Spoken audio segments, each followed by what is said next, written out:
Admit it, you could never stand the sight of those grotesque, twisted aliens either. And when the Stellar Destiny game descended on Blue Star, every nation's players scrambled to embrace alien blood just to survive, treating the choice of human as something shameful. While I was the only one who felt sick to my stomach watching it happen, and without a second of hesitation, I chose to start as a pure-blooded human.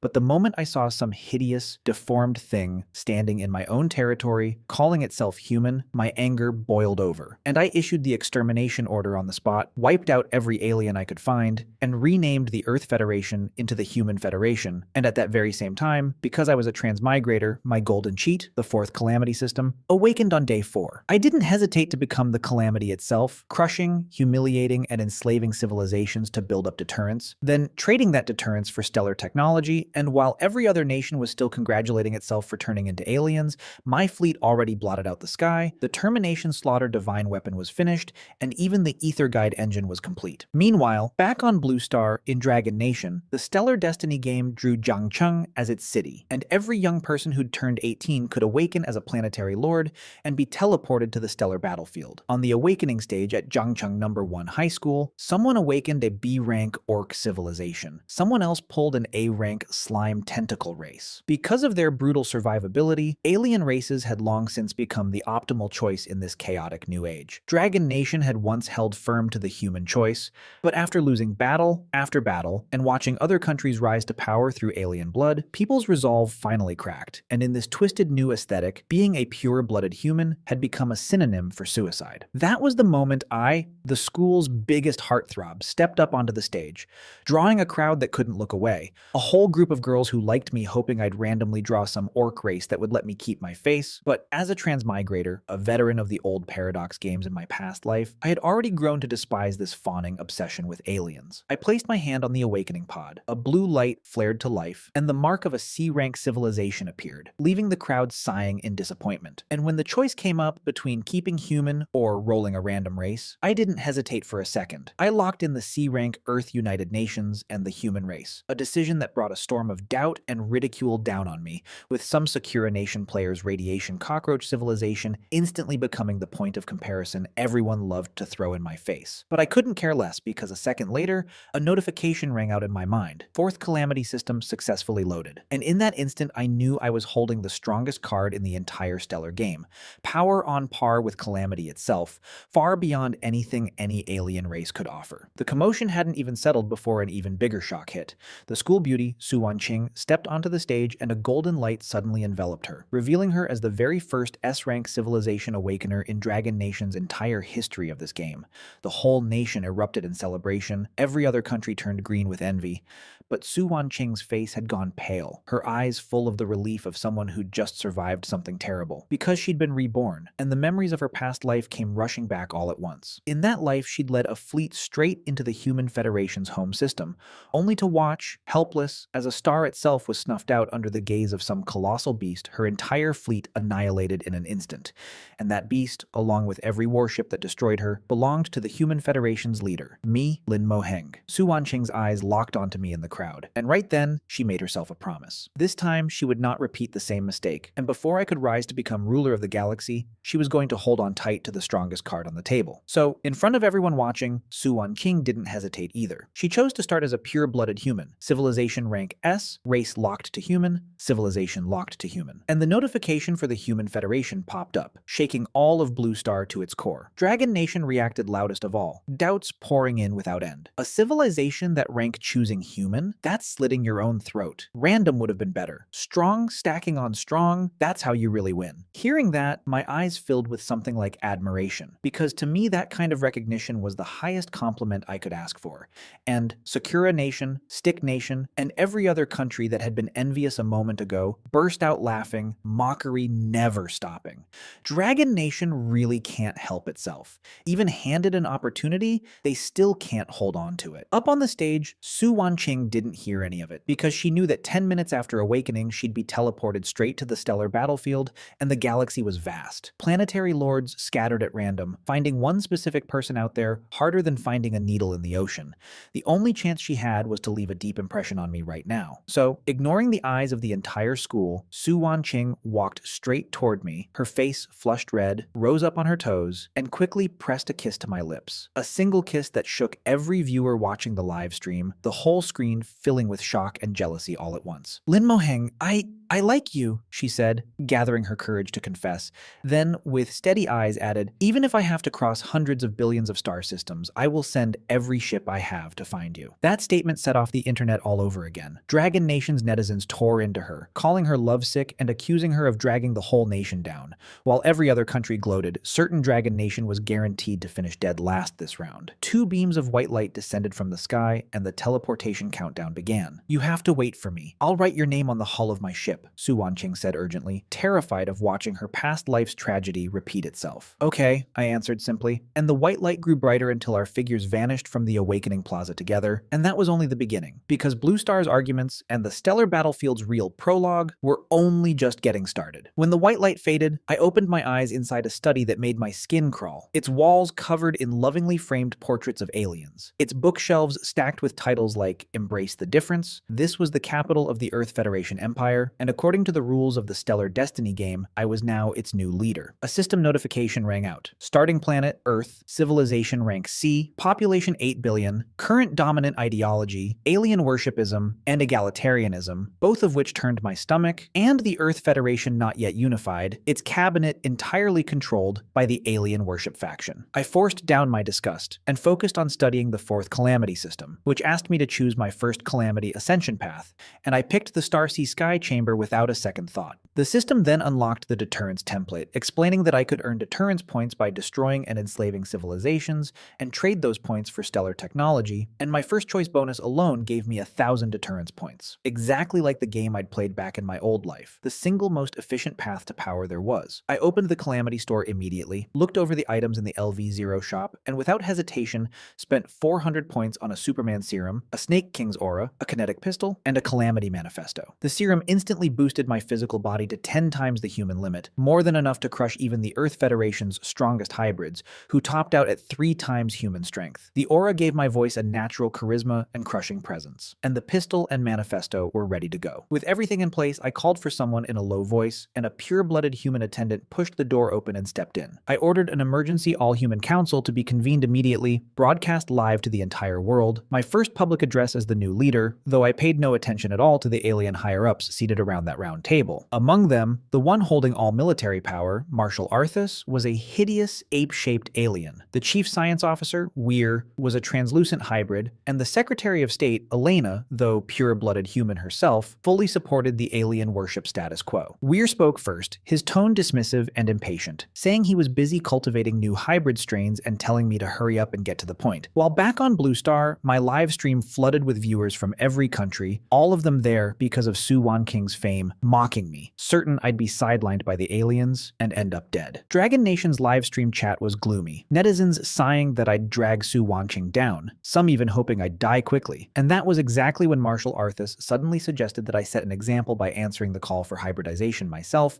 and choosing a spouse from among the new humans. I said coldly, "Shut your mouth. I haven't announced that this meeting has started. Did I give you permission to speak?" Arthas froze for a second, then his voice dropped low, his eyes turning vicious as he stared me down. "Your Excellency, are you speaking to me?" I ignored his darkening expression completely and turned to face the livestream camera instead. "What is a human?" I asked. Weir scoffed, calling the question absurd, insisting everyone in that room was human. I laughed out loud and shot back, "No, you are not human. You're just an alien, ugly and disgusting down to your very core." Elena immediately cited the Earth Federation Constitution, accusing me of violating the principle of equality. Weir followed her lead, snarling that I was defiling the founding spirit of the Federation. Arthas sneered, saying he'd dealt with plenty of pure-blood extremists like me before, and every single one of them had met a miserable end. Blue Star's mockery grew louder. Dragon Nation's chat sank further into despair, and the alien higher-ups rose from their seats one after another to condemn me, the finance minister, the education minister,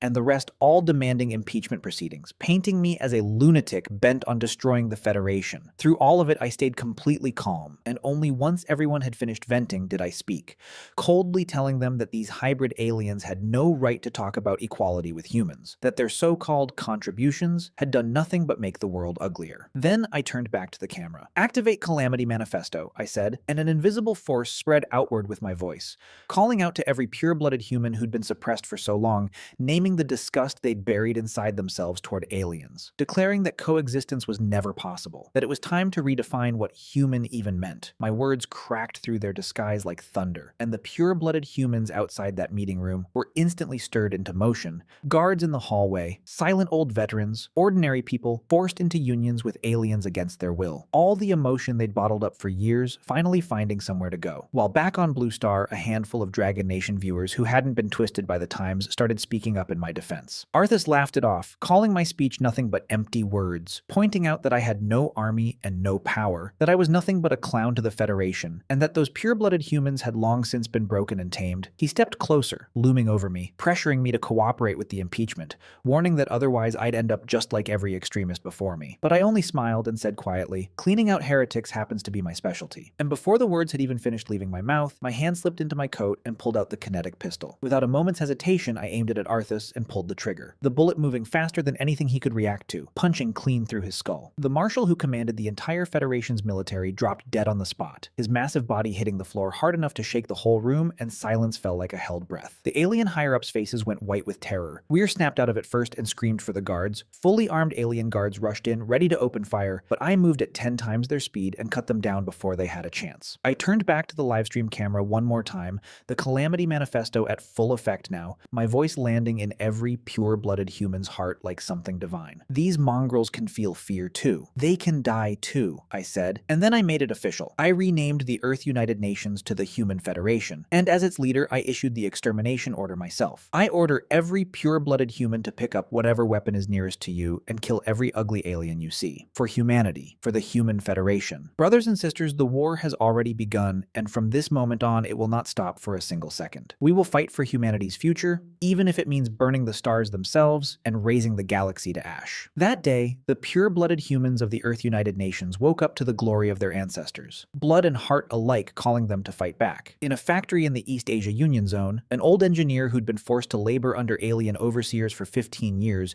grabbed a wrench and swung it straight into a compound-eyed insect man's head, shouting, "I've put up with you long enough." And the whole workshop erupted as every pure-blooded worker rose up and fought back with whatever they could find. At the same time, in a North American Union Zone military camp, pure-blooded soldiers who'd been pushed to the margins turned their rifles on their alien commanding officers. Gunfire ringing out in waves, every shot carrying years of buried vengeance. And in an instant, the entire planet was consumed in the fire of rebellion. On Blue Star, doubt kept rolling through every country's livestream chat, people mocking me as nothing but an agitator who talked big and did nothing, convinced pure-blooded humans stood no chance against aliens, joking that I'd just hide in that meeting room until the assembled alien army came to take my head. But Dragon Nation's official livestream had completely turned around. Netizens cheering for me now, praising me for daring to stand up and speak the truth, and even the people who'd mocked me before had gone quiet, because deep down they hated the aliens just as much.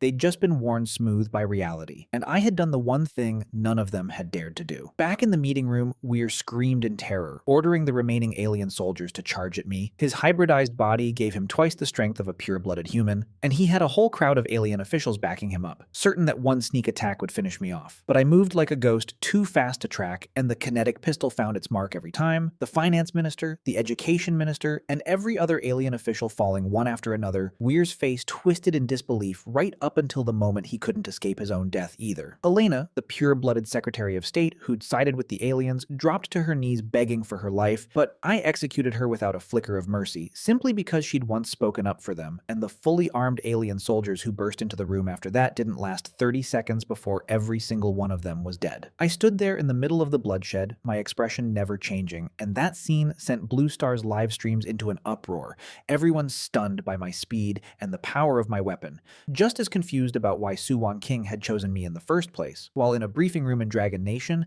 officials and dignitaries poured over my file, utterly baffled. Orphan, average grades, no special background, no unusual history, and yet my physical abilities and my weapons technology were leagues beyond anything the current Earth Federation possessed. Nobody had any idea where my power had come from. The war across the stellar world dragged on for a full year, brutal beyond words. The aliens fought hard, but their minds were simple, and against a united front of pure-blooded humans, they fell back again and again, while I led the charge myself, seizing one critical military installation after another, becoming something like a banner, a symbol every pure-blooded human was willing to die for. When the war finally ended, of the 8 billion people who'd started, only 2 billion pure-blooded humans remained. remained. 2 billion of my own people had died, 4 billion aliens had been reduced to ash, and I stood at the Human Federation's Capitol Plaza and declared victory. But the joy didn't last. Blue Star's live streams filled with doubt all over again. People accusing me of cutting my own throat, saying 2 billion people were nowhere near enough to build a future, that I lacked any real strategic vision, while Dragon Nation's netizens fought back hard, arguing that the 2 billion who'd survived were elite, tempered by war, that uniting with aliens only invited internal rot, and that the population problem could still be solved over time. But even inside the Human Federation, discordant voices began to surface. Some of the surviving pure-blooded humans looked back on the war and decided my methods had been too extreme, too brutal, that 2 billion lives was too steep a price to pay, and armchair critics chimed in too, calling me unfit to lead, someone who understood ideals but not reality. Facing criticism from every direction, I did something nobody expected. I sent out an anonymous survey to every citizen of the Human Federation containing exactly one question: are we war criminals? With only two possible answers, yes or no. Riding on their pure-blooded status and their service in the war, more than a few people used that anonymous survey to vent without restraint, complaining that the war had been too extreme, mourning friends and family they'd lost, certain I would never actually punish them for what they said. The survey, dripping with all that resentment, was tallied quickly.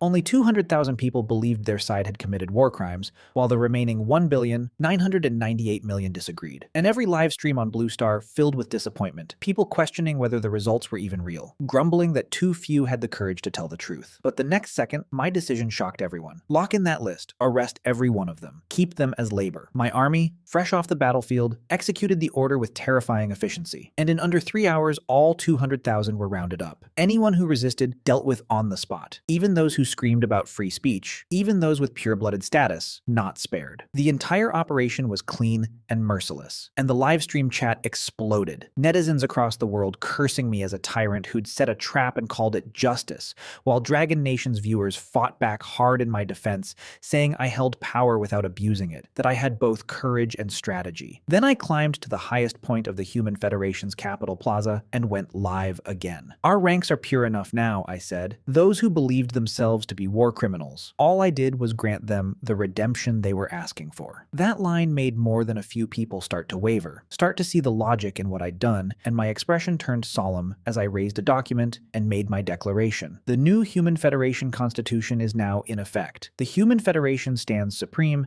and every law must hold to this one line. Any act against the interests of the Human Federation will meet the harshest punishment there is. Any force that tries to split the Human Federation apart will be wiped out completely. The Human Federation's interests come before everything else. The Human Federation's glory will never fade. I swear here solemnly that for as long as I live, I will spare no effort to protect the Human Federation, to protect the survival of humanity's flame from the depths of the Pacific to the farthest edge of the galaxy. From this day, I swear it until my last breath. 2 billion humans cheered loud enough to shake the sky, and on Blue Star people were moved by the passion of it. The realization hitting them all at once that Su Wanqing's civilization carried the very same name, Human Federation. People joking that the two of us were racing toward each other from opposite ends of the galaxy. I looked out over the crowd, their blood clearly up, and raised my voice higher. Brothers and sisters, after this long war, after every sacrifice we've made, the Human Federation has won a victory. But this isn't the end. It's a brand new beginning. I know what's weighing on your minds right now. Down in the crowd, plenty of heads dropped, because that really was their biggest fear. The war was won, but the cost had been enormous. The planet's infrastructure nearly wiped out, factories, farmland, and cities reduced to rubble everywhere you looked. And rebuilding a civilization on that kind of ruin, with only 2 billion people left, was no small task. But what I said next left every one of them stunned. What I want to tell you is this: don't fix your eyes on the ruins in front of you. Lift your heads and look at the sky above us. Beyond this Earth lies the vast galaxy, countless star systems, countless planets, countless stars, countless resources. They might feel out of reach right now, but I promise you, in 1 year, just 1 year, we will break free of our home planet. That line set Blue Star's live streams on fire all over again. People from every country mocking me for bragging, insisting there was no way a C-rank civilization could pull off interstellar exploration in a single year, even Dragon Nation's own viewers finding it hard to believe. But my voice never wavered as I told them we didn't need to wait for Earth to rebuild first, that the galaxy itself was the greatest resource of all, and that in 1 year, we'd already be mining the asteroid belt. The galaxy itself was the greatest resource depot there was, and in a year, we'd be mining the asteroid belt, building colonies, opening up interstellar trade, and at the end of it all, I threw my arms arms wide and shouted to every citizen watching, "Earth is only the starting point. Our journey is the stars and the sea. And one day, the flag of the Human Federation will fly across every corner of this galaxy." 2 billion voices roared back at once, a flood of sound that swallowed every scar the war had left behind, every ruin, every ache, until all of it got shoved to the back of people's minds, replaced by something else entirely, that hungry, burning look in every single eye, fixed on the stars above. When the speech ended, I went straight back to my office and pulled up the Fourth Calamity System, and the screen told me my deterrence now sat at 5,600 points, thanks to unlocking the Evolver achievement for clearing out one whole side of the planet, a 5,000-point reward that pushed both my Calamity rank and the store up to level 2, with every level 1 item now half price, and my eyes lit up at that. I didn't hesitate, spending 500 points each on the blueprints for a research ship, an escort ship, and an engineering ship, leaving me with 4,100 points, and the moment I confirmed the exchange, the information on all 3 ships flooded straight into my head. The research ship was built for exploring unknown systems and scanning anomalies, the very first step any civilization takes on the road to the stars. The escort ship was the most basic warship there was, nothing special in firepower or armor, but cheap to build and fast off the line. And the engineering ship was the essential vessel for building mining stations and research outposts. Together, these were the standard 3-piece starter kit of any stellar game, the kind of thing a civilization above C rank, something like Suwon King's S rank, would probably already start with for free, stellar bases and all. I glanced over the gene templates too, but held off buying. The Human Federation was still in ruins. There was no way we had the infrastructure yet to roll out species-wide genetic modification. Instead, my eyes landed on something new that had just appeared, a blue laser emitter blueprint for 500 points. A weapon stronger than the standard red laser. To organic eyes, that particular wavelength of radiation showed up blue or violet, and the corner of my mouth curled up because almost every stellar player started the game with red lasers, and upgrading to blue normally took over a decade. Since early game research was always painfully thin and tech crawled forward at a snail's pace. But I could just buy my way there right now. I also grabbed 2 other things I knew I needed. A 20% research speed boost, which meant every tech's development cycle would shrink by a fifth, and a 20% shipbuilding speed boost, meaning more hulls off the line in the same stretch of time, because time was everything. When the exchange chime rang out, I'd spent 2,500 points this round, leaving 1,600, and right then I noticed something new the store had quietly unlocked. A way to trade deterrence directly for raw resources. 1 point of deterrence for 100 units of alloy, 1 point for 200 units of energy currency, 1 point for 300 units of ore, 1 point for 500 units of food, and all of it would appear in the civilization through some plausible, reasonable channel. My eyes went wide because this feature was an absolute godsend. Resources were the beating heart of any stellar game. Alloy was the lifeblood of shipbuilding and construction, energy currency was the universal medium for every transaction and policy, ore was the base material that got refined into alloy and consumer goods, and food determined how fast the population could grow. And since the system said these resources would show up in a reasonable way, meaning they wouldn't just materialize out of thin air, it might look like some scientist suddenly having a flash of inspiration and cracking an efficient smelting technique, or some survey team stumbling onto a massive ore vein, or some agricultural breakthrough doubling crop yields overnight, which meant even under a full livestream, none of it would look suspicious. I thought it over and made my call. Alloy came first, since building ships took huge amounts of it, and alloy had to be smelted from ore, and a C-rank civilization's smelting tech was pitifully behind, painfully inefficient. But exchanging for alloy also came bundled with a smelting tech breakthrough,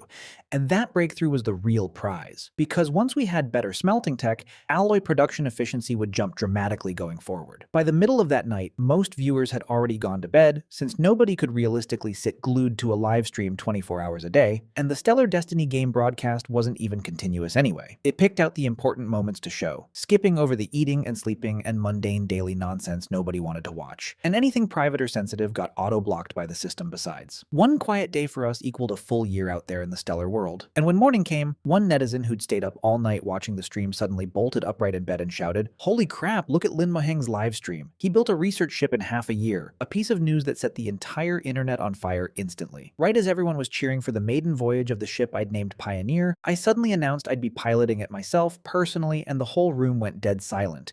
The chief scientist and every official present tried tried to talk me out of it, insisting a research ship's actual flight risks were unknown, that as leader I absolutely could not gamble with my own life like that. But I refused, firm and unwavering, telling them plainly that as leader, I had to be the one leading the charge, that only by putting myself first could I make the people believe humanity really could break free of its home planet. The countdown in the command center hit 0, and Pioneer's engines burst into a blinding blue light that shot straight up into the sky. And in that exact moment, the Fourth Calamity officially stepped onto the stellar stage. Pioneer turned into a streak of silver light, tearing straight through the atmosphere and out into open space. And I stood at the viewport, watching the vast field of stars stretch out ahead of me. The blue curve of Earth shrinking away behind, nothing ahead but endless darkness and countless points of light. For so long, I'd only been able to look at the galaxy through a screen, and now I was standing right in the middle of it, my eyes burning with something close to disbelief. Leader, all systems nominal. Pioneer's maiden voyage is a complete success. Ground control's voice came through, cracking with excitement, and I answered back, steady and calm, then turned to address the entire world. The Human Federation had officially entered the stellar age. Earth erupted instantly, cheers loud enough to seem like they punched straight through the vacuum of space. Dragon Nation's live stream exploding with disbelief. In just half a year, I'd taken us from a C-rank civilization all the way to interstellar flight capability, leaving every other nation still fumbling around on the ground far behind, with people hoping I'd hurry up and link up with S-rank Su Wangking to help push Dragon Nation's rise even further, while Sakura Nation, Stick Nation, and Lighthouse Nation's live streams went dead quiet, some viewers refusing to believe it, some screaming that it had to be cheating, but nobody could actually argue against what had just happened. I flew Pioneer once around the Earth before bringing it down smooth and easy at the new port, and when the hatch opened, a wave of thunderous cheering hit me full in the face. I picked up the loudspeaker and told everyone this was only the beginning. We'd build research ships to explore the stars, escort ships to guard our home, engineering ships to mine the resources we needed. The Human Federation's true journey was only just starting. At the same time, the system updated my Calamity achievements, granting me 1,000 deterrence points for personally piloting a ship out beyond the homeworld, and in my heart, I quietly filed away a plan to one day save the galaxy. Over the next half year, thanks to steady policy support and resources pouring in, the Federation's shipyards ran at full capacity. Research ships, escort ships, engineering ships rolled off the line one after another, supporting technologies breaking through at a pace that left Blue Star's viewers with their jaws on the floor. Our first research ship, which I named Sanctuary to keep things simple and flexible for whatever new mining worlds we'd need to adapt to down the line, launched its maiden flight after 4 days of prep, and half a year later, sent back major news. Just as everyone was getting excited over it, I ordered a full global live stream of the broadcast, and every nation on Blue Star started speculating. Some recalling other players' horror stories with alien civilizations, some maliciously hoping I'd hit a wall, and as the camera zoomed in, the true faces of those intelligent life forms came into view. Humanoid in shape, but their entire bodies made of jagged, cracked stone, hideous to look at, and the whole Human Federation erupted in fury at the sight, Blue Star's live streams exploding into frantic discussion. "Holy crap, isn't that Stick Nation's B-rank player Dagon's Rockman race?" someone said. He hadn't managed to build any ships, but the Rockman's ground combat ability was ridiculous. Immense raw strength, rapid regeneration, ordinary gunfire, healing over in seconds. A race practically built for war from birth. Stick Nation's livestream broke out in celebration, gloating that Dragon Nation could forget about competing on the ground. Ground warfare came down to infantry, and there was no way humans could win that fight. Our Rockmen would just have to sit back and let them retreat in defeat. And even Dragon Nation's own viewers grew uneasy, worrying those bodies were simply too tough, that ground troop casualties would run high, and that a population of only 2 billion couldn't afford that kind of bleeding. The new Marshal pulled up a holographic display. Leader, Rockman population is roughly 5 billion. Their tech is behind, but their physical capability is extreme, with rapid regeneration. Ground combat casualties will be severe. I recommend we spend 3 to 6 months developing dedicated ground forces. Back at the Human Federation capital in the stellar world, I broadcast the cabinet meeting live to the entire world, hoping to pull public sentiment together, and standing at the center of that room, my voice came out steady and full of weight. Compatriots, the mining world we found is inhabited by hideous aliens. But don't lose heart. Somewhere out there in this galaxy, there must be other human civilizations, perhaps oppressed, perhaps enslaved, waiting for us to set them free. This galaxy has rotted through, and we are going to purify it. We will protect our people, and we will plant humanity's flag across the entire galaxy. The moment I finished, I announced in a raised voice that the evolution plan for Mining World 1 was officially underway, and the whole Federation erupted, countless people volunteering to join the fight on the spot, cabinet members all nodding along, but I raised a hand and cut through it, my tone hard and absolute. This isn't about seizing enemy territory. This time I want 0 casualties. Not one person dies. The room went dead silent instantly, and the marshal gave a strained laugh, saying bluntly, "Leader, that's basically impossible. Taking a mining world requires ground troops, and once ground troops engage, bloodshed is inevitable." The rest of the cabinet backed him up, calling my demand unrealistic, and over on Blue Star, Stick Nation's livestream mocked me relentlessly for dreaming, while even Dragon Nation's viewers agreed 0 casualties sounded like fantasy. Just as everyone had reached their limit, I finally spoke again, slow and almost rhetorical. "Who said anything about sending in ground troops?" That single line left the entire room stunned, and the marshal, thoroughly confused, asked what I meant. When I told him escort ships, he immediately tried to talk me out of it, insisting that while escort ships carried real firepower, wiping out 5 billion rockmen would burn an enormous amount of energy, put brutal strain on our logistics, and that with their regeneration ability, bombardment alone would be painfully inefficient. Meanwhile, over on Blue Star, once Stick Nation's viewers caught wind of my plan, the livestream erupted in laughter, mocking me as delusional, certain that escort ship bombardment could never keep up with the rockmen's regeneration, joking that I'd burn through all my energy and be stranded with no way to retreat, bragging that their rockmen were unbeatable on land. Back in that meeting room in the stellar world, I cut off the marshal's objections and told him plainly there was no need to destroy all 5 billion rockmen. We only needed to bomb them until they lost the ability to fight back. Then I pulled up the holographic display of Mining World 1 and gave the order: concentrate all fire on the rockmen's military infrastructure and research facilities. An orbital saturation bombing campaign meant to wipe out the foundations of their civilization, because once they'd lost everything, the rockmen would be nothing more than a pile of animated stone. I told everyone to stay sharp, that before taking any action, we first had to properly define our target, and I turned the question back on the room. What exactly was the true nature of the rockmen? When the marshal referred to them again as people, I corrected him flatly, they don't deserve to be called people. They are rare minerals with regenerative properties. They are ready-made ore refining units. 5 billion rockmen means 5 billion units of rare mineral. That is the true value of this mining world. The whole cabinet sat there in shock, and the marshal's face lit up with sudden understanding. Over on the live stream, Dragon Nation's viewers went wild with praise, calling my thinking brilliant, my methods masterful, a strike operating on a completely different level than anything anyone expected, while Stick Nation's viewers sat stunned before turning to call me a war criminal with no shred of humanity, only for Dragon Nation's viewers to shoot straight back that mining operations didn't need humanitarian concerns, brushing off Stick Nation's outrage with open contempt. Soon after the operation against Mining World 1 launched, 10 escort ships and 3 engineering ships, guided by Pioneer, arrived in orbit around the mining world, and 3 months later, the engineering ships returned with the first batch of rare minerals, perfectly suited as new armor material for our ships, a result that left me deeply satisfied. Right then, the system chimed in. Calamity achievement complete, deterrence surging upward, both my Calamity rank and the store climbing to level 3, level 1 items now half off with a new refresh function unlocked. I checked the level 3 store immediately, and my eye caught a stellar base blueprint for 5,000 points. A facility normally exclusive to S-rank civilizations, capable of serving as a supply point, shipyard, and research center all at once. Exactly what the Human Federation needed to push out into the stars. I didn't think twice before locking it in, my eyes full of resolve. It was time to plant the Human Federation's flag across the entire galaxy. With the stellar base blueprint secured, I browsed the rest of the level 3 store, packed with things like disintegration cannon technology, an ion cannon platform blueprint, and a cruiser blueprint, most core items priced around 1,000 points, with the cruiser running 5,000. My focus locked immediately onto the disintegration cannon technology, a top-tier weapon from the mid to late stage of any stellar game, capable of firing high-energy beams that broke down matter at the molecular level, ignoring shields and armor entirely to land devastating direct damage, an absolute early-game monster of a weapon. I didn't hesitate to exchange for the disintegration cannon tech, the ion cannon platform blueprint, and a 30% research speed boost, leaving me with 3,200 points after spending 3,000. Then I turned back to the level 1 section and spent 1,250 points on a race gene template, unlocking the Human Federation's gene ascension path, leaving armor and shield tech untouched for now, since I firmly believed the best defense in the early game was a strong offense, and I wanted to keep some deterrence in reserve for anything unexpected. Once the exchanges were finished, the Human Federation dove into a frenzy of construction.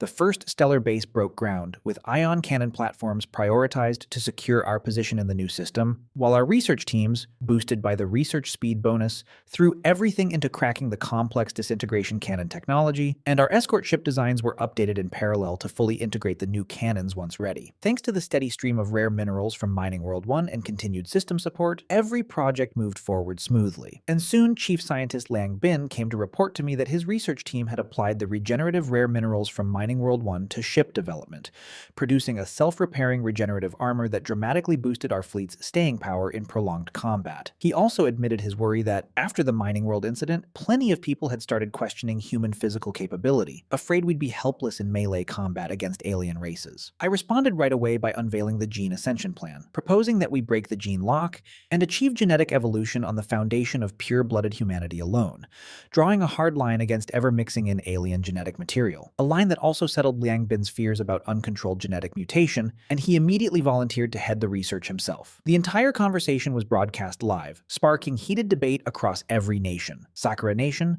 Lighthouse Nation, and others mocked the idea outright, insisting pure human genes were garbage, that evolution was impossible without merging in alien genetic material, content to sit back and wait for me to fail. Back at the Human Federation capital, Liang Bin came to my office with visible nerves and told me directly he wanted to extract my genes to study a way past the human gene lock, having long since noticed that the strength I'd displayed during the war a year earlier went far beyond anything a normal person could manage. To his surprise, I admitted it openly. I'd already broken my own gene lock by instinct back then, and though that experience couldn't simply be copied onto someone else, I agreed to let him take a genetic sample for research, hoping it might help push past my own limits too. Liang Bin's team dove into a deep analysis of my genetic sample and, to their astonishment, found a unique marker buried within it, something like a key that could pry open the long-sealed door of human genetics.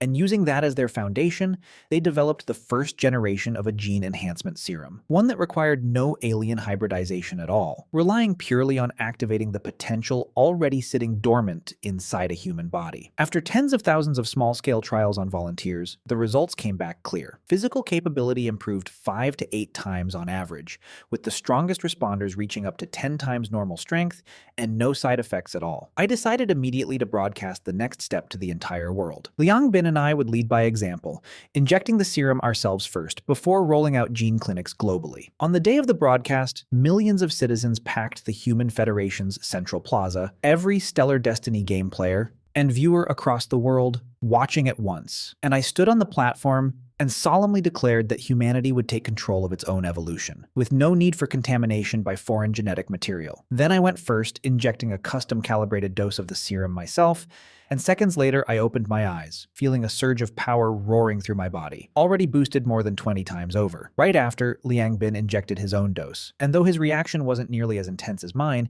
his potential climbed rapidly too. Down in the livestream comments, viewers from Stick Nation and Sakura Nation kept stubbornly pushing back, terrified that years of betting everything on alien genes was about to become a punchline. Facing all that doubt, I just smiled and announced that the moment of proof had arrived. Within our own science team, there were competing schools of thought, including supporters of what we called Norma's mechanized doctrine.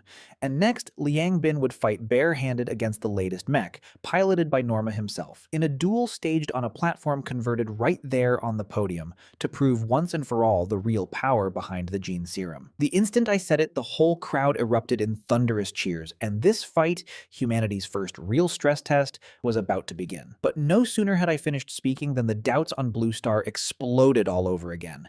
People mocking the idea of Liang Bin fighting a mech barehanded as an obvious joke, certain it had to be staged, that the mech's materials were probably nothing special, that even a win would prove nothing except that the mech itself was garbage, using their doubt to paper over their own panic, because the alternative was admitting that everything they'd bet on for years had been a mistake. Back in the central plaza of the stellar world, the platform rose slowly into view, revealing a 5-meter tall mech plated in silver-gray regenerative alloy. I still remember standing there watching my own mech power up for the first time, its body cast in silver-gray regenerative alloy that seemed to glow on its own.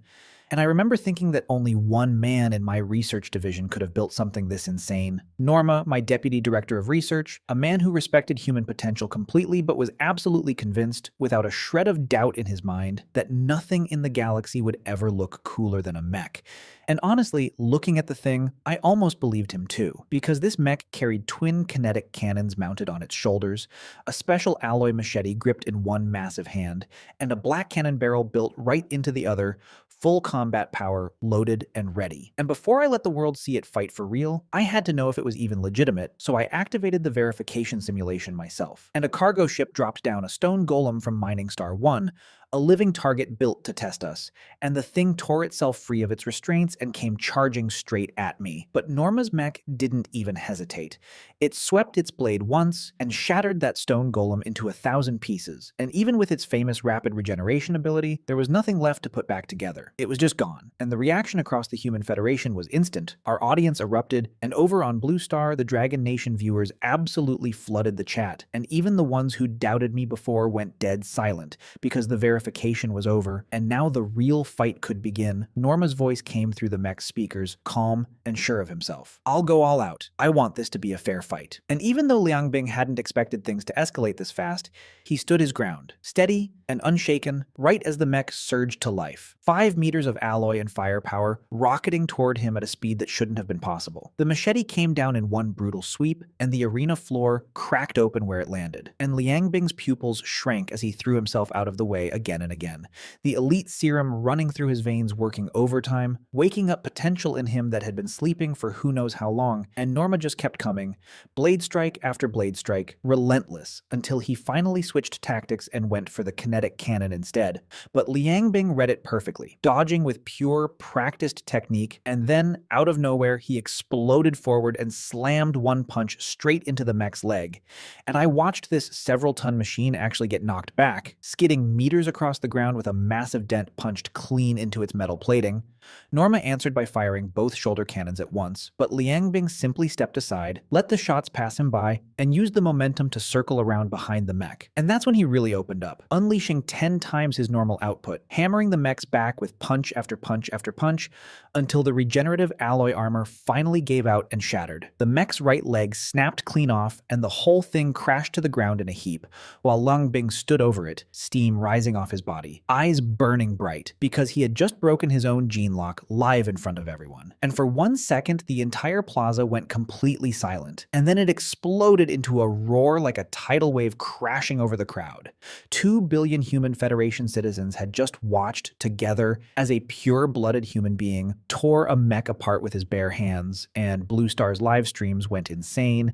The Dragon Nation channels were spamming pure hype, while over on the rival channels the viewers just kept denying it, throwing out weak excuses that didn't hold up against what they'd just seen with their own eyes. And afterward, when Norma climbed out of the wreckage, his face was written all over with doubt, and he looked at me and asked if maybe he'd chosen the wrong path this whole time, if mechs had been a mistake. So I told him gently that he was wrong about that mechs and gene evolution were never enemies. They were partners. And if a warrior whose genes had already been awakened could pilot a mech built specifically for them, their combined combat power wouldn't just add up, it would double. And that single idea lit something up behind Norma's eyes.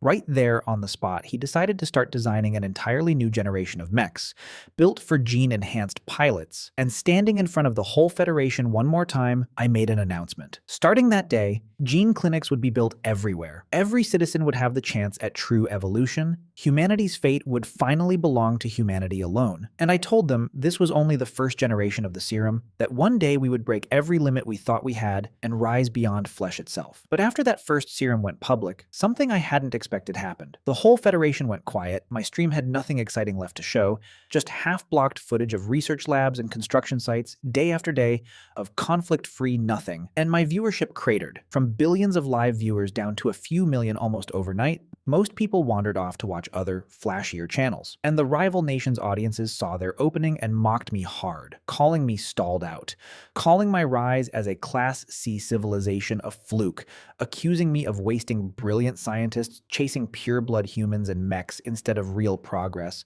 convinced I was about to get stuck for good on the second-generation serum.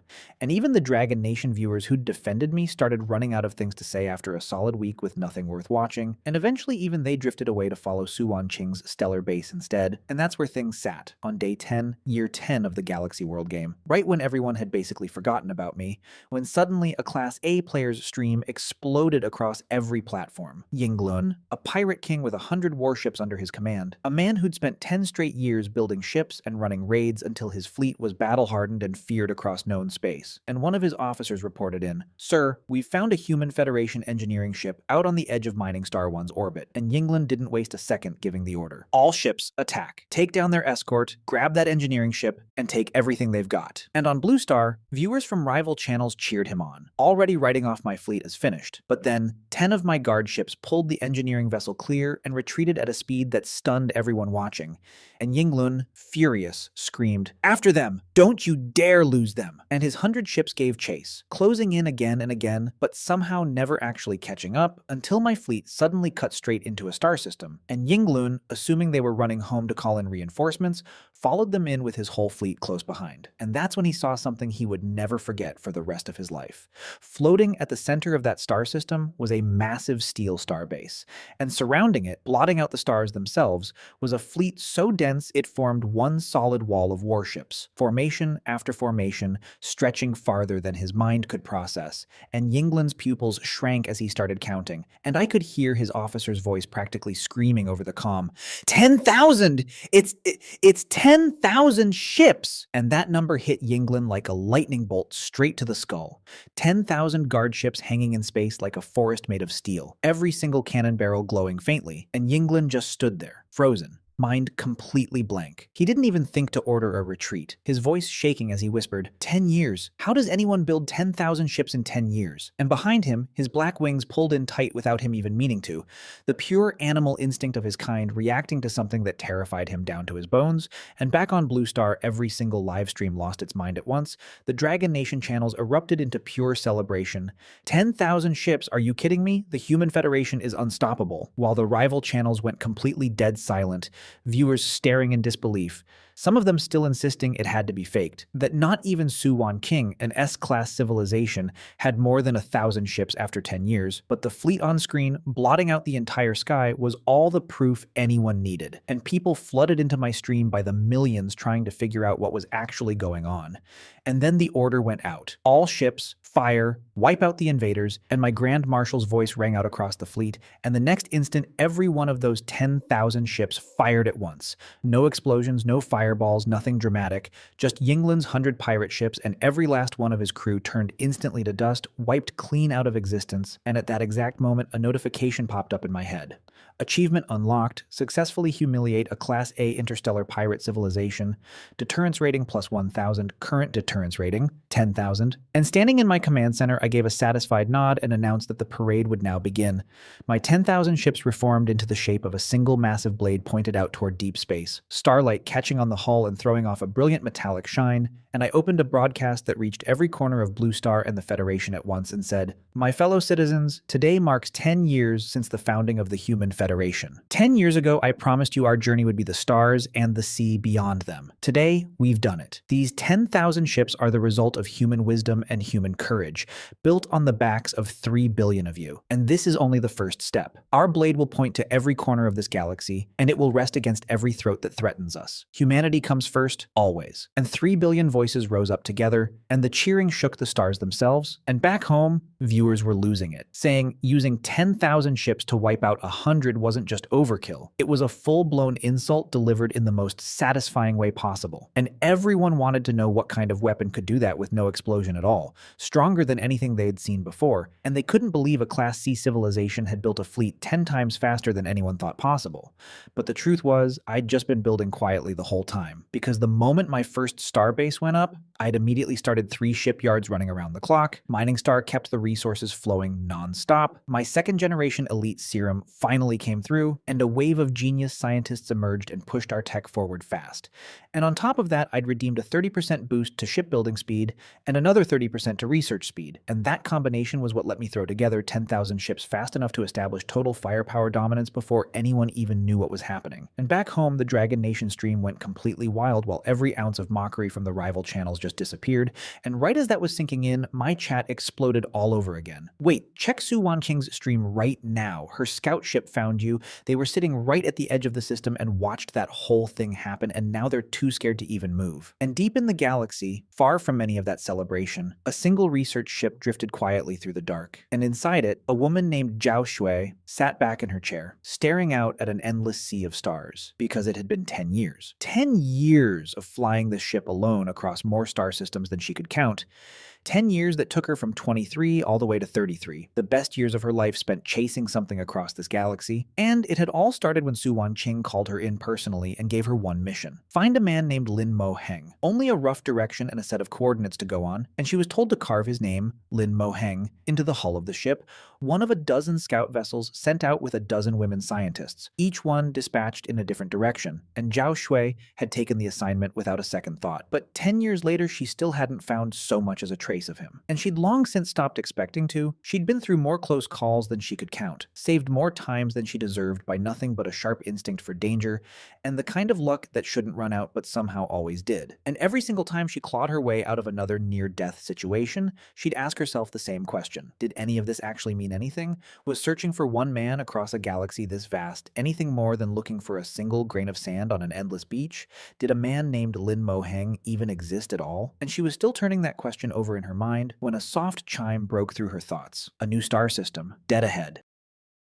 She was used to scanning the edge of every system before entering, out of habit, only proceeding once it was confirmed safe. She'd repeated that motion more times than she could remember. Every time, hope. Every time, disappointment. And then she saw something she would never forget for the rest of her life. A massive stellar base floated at the center of the system. Around it hung a fleet so dense it blotted out the sky, escort ships packed into countless formations. 100, 500, 1,000. She lost count entirely. A blinding blue beam shot out from among the escort ships and vaporized roughly 100 enemy vessels on the far side of the system in an instant. No explosion, no wreckage, as if they'd simply never existed. Zhao Shui trembled in fear, too afraid to move forward, too afraid to flee. Then, suddenly, her comms crackled to life. Research ship ahead. This is the captain of a human Federation escort vessel. Can you explain what the words Lin Mohen mean on your hull? State your identity and your purpose here. Human Federation. Lin Mohen, she said, voice shaking as she opened the channel and explained everything. A moment of silence passed, then a low, steady voice answered. Welcome, Captain Zhao Shui. You are safe now. Bring your ship in and dock at the stellar base. I will meet you personally. Her research ship entered the base, and under escort she was led to the command center. I spoke to her calmly. My name is Lin Moen. I am the leader of the Human Federation. You're Lin Moen? Tears burst from Zhao Shui's eyes. I found him. I searched for 10 whole years. In that moment, she finally understood the true meaning behind the mission leader Su Wanqing had given her all those years ago. Why the name Lin Moen had to be carved onto the ships. Why she'd chosen beautiful female scientists for this task. Why she had sent them across such an impossible distance to find him. Seeing those 10,000 escort ships, seeing the man standing before her now, Zhao Shui finally understood everything. Because all of it, every year, every risk, had been worth it. You've worked hard, Miss Zhao Shui. Your persistence is admirable, I said. Zhao Shui mentioned that over a dozen other scientists had set out alongside her and might still be somewhere in the surrounding systems. I nodded and agreed to send fleets out to search for them, and told Zhao Shui to stay by my side and learn. Actually, there were more than a dozen scientists who set out with us, she added. They were also sent by our leader to search for you. This was only the first wave. I let her continue. There's one more thing, she said. I've lost contact with the Federation. The distance is simply too great. One of the relay stations we set up along the way was destroyed. I understand why, I told her. Don't worry about that. I'll handle it. Finally, I reviewed the 10,000 escort ships and addressed the entire Human Federation, introducing Zhao Shui's story to everyone. My fellow citizens, Miss Zhao Shui's arrival proves that this galaxy holds more than just disgusting aliens. It holds our own human brothers and sisters too. It took Miss Zhao Shui 10 years to reach our system, but we don't have that much time to spare. I hereby declare, over the next year, we will surpass what took 10 years to build. We cannot stop until we've swept across 1,000 stars. The 10,000 ship fleet split into 10 squads of 1,000 each, launching outward in every direction. 3 billion Federation citizens roared them off in unison. Zhao Shui stood beside me, watching report after report of victory roll in. My cataclysm system kept firing off notifications in my head, one after another. C-grade civilization detected, deterrence plus 1,000. B-grade civilization detected, deterrence plus 5,000. A-grade civilization detected, deterrence plus 10,000. My cataclysm rank jumped 2 levels in succession. Across Blue Star, viewers watched livestream after livestream from rival Lord players shut down one by one. These other players happened to be in systems near the Federation, and some civilizations there tried to surrender. But the moment I learned they were alien scum, I gave them only one answer. They would always have exactly one choice: death. In Sakura Nation, an A-grade player named An Yelunye had his Venom Knight civilization's homeworld bombed into ruin. He escaped the strike, then sent his aide with 30 escort ships along our flight path to ambush the Federation's homeworld. My stellar base's ion cannon answered with a single shot, all 30 ships gone without a trace. And Yelunye himself fled with only 3 warships, chasing rumors of the body of Solitary Victory, said to be hidden in the 10th star system from here. My fleet stopped to resupply, and I suddenly turned to Zhao Shui and asked her a question. If you were the leader of the Federation, what would you do next? Zhao Shui answered nervously. Your question is too broad. Let's start simple, I said. What is a borderline? Zhao Shui's mind raced. I understand now, she said. We don't need borderlines. They only limit our territory. Remember this, I told her. In this galaxy, only weak civilizations need borders to comfort themselves. A truly powerful empire never needs one. We measure our territory by our fleets. Wherever our fleet goes, that is our land. And setting borders aside, your plan still has serious flaws. I pressed her further. After thinking it over again, Zhao Shui answered, build supply ships. That would give us more flexibility. Better than before, but still far too inefficient. First, pushing the fleet forward non-stop, that decision alone is already wrong. Our soldiers aren't machines, they need rest, and they deserve to enjoy the fruits of victory. Second, whether it's stellar bases, supply stations, or supply ships, the truth is our ships still aren't perfect enough. That's exactly why we need supply in the first place. So, what should we do next? I understand now, she said. We should pull back and consolidate, focus everything on developing truly perfect warships. Ships that need no resupply at all. That's the real path forward. Zhao Shui looked as if she'd just had an awakening. Not bad, I said. Now you know what it means to stand at my side and learn. The fleet returned home victorious. The research scientists Su Wan King had sent out were also found alive during this campaign, every one of them safe. I opened my 4th tier Cataclysm System interface. Current Cataclysm rank, level 5, deterrence, 150,000 points. The level 5 Cataclysm shop was overflowing with treasures, each item costing 10,000 points. A 50% boost to shipbuilding speed, a 50% boost to research speed, battleship blueprints, jump drives, 0 plastic materials, focused arc emitters, 0-point reactors, a Dyson sphere, the Sky Bastion, and a quantum slingshot. I redeemed everything without a moment's hesitation. Battleships would forever be the backbone of the galaxy. Even the Fallen Empire's battlecruisers were just an improved version of the battleship design. The jump drive would free us completely from the shackles of hyperspace lanes. Before this, only ships equipped with hyperspace engines could travel between systems along fixed lanes, and even then, it took at least 10 days. With the jump drive, we wouldn't just move faster, we wouldn't need to follow any lane at all. Against an empire wielding jump drives, borders meant nothing. The focused arc emitter's advantage was 100% accuracy, piercing straight through shields and armor to strike the hull directly. 0 plastic material could withstand even greater firepower, the same armor used on the Fallen Empire's battlecruisers. The 0-point reactor provided nearly limitless energy, and the quantum slingshot was the true masterpiece, using pulsar energy to warp space itself and hurl a fleet to any corner of the galaxy in an instant. The journey that had taken Zhao Shui 10 years to reach the Federation could now be crossed in a single blink with the quantum slingshot. Soon my 100,000 deterrence points were spent, with 50,000 left over for alloys and resources. The quantum slingshot had to be built at maximum speed. Meanwhile, my live stream went dark for a while, blocked from broadcast. At the same time, Su Wan Qing's system came under attack from the Iron Star Exterminators. 10,000 cruisers and tens of thousands of other warships closed in on her homeworld. The Iron Star Exterminators were Model XT-489, pure war machines, mechanical horrors that triggered extermination mode the instant they detected organic life. This was An Yelunye's doing. While fleeing, he'd stumbled into a wormhole and been thrown into a system near Su Wan Qing's territory. Out of pure hatred for humanity, he'd deliberately lured the Iron Star Exterminators there. Su Wan Qing's face went pale as ash. Her entire fleet amounted to just 1,000 escort ships and 100 destroyers, nowhere near enough to stand against the Iron Star Exterminators. Her aide begged her on his knees to retreat, but Su Wan Qing refused. Some things matter more than staying alive, she said. Even justice has questions it can't answer. There are 10 billion of our people on this planet. They have no warships to flee in. They are the fathers, mothers, wives, and children of our soldiers. Not one of them has taken a single step back, so neither will I. I won't abandon them. Even if it means dying here, I will die standing with them. Move my flagship to the front of the fleet. This battle will be baptized in my own blood. Her voice carried across the the entire human federation. 10 billion citizens trembled in fear, but not one of them retreated a single step. Just then, the radar screamed with a piercing alarm. A massive spatial distortion had been detected at the edge of the system, energy levels off the charts. Space itself tore open in a huge rift, blazing with brilliant blue light. A colossal battleship emerged from the tear, followed by a second, a third, pouring out like a flood. In mere seconds, a full 1,000 battleships had arrived, every hull emblazoned with my human federation's banner. Lin Mohan, you actually came? Su Wanqing wept, tears streaming down her face. Everyone in the Federation's command center froze, in stunned silence. 10 billion citizens, believing the Iron Star exterminators had already arrived, thought this new fleet was something even more terrifying still coming for them, and despair sank even deeper. Yet still, not one of them fled. Su Wanqing threw open the emergency broadcast to every citizen at once. These battleships are our reinforcements. The human Federation is saved. All of this traced back to a national policy she had established 11 years earlier,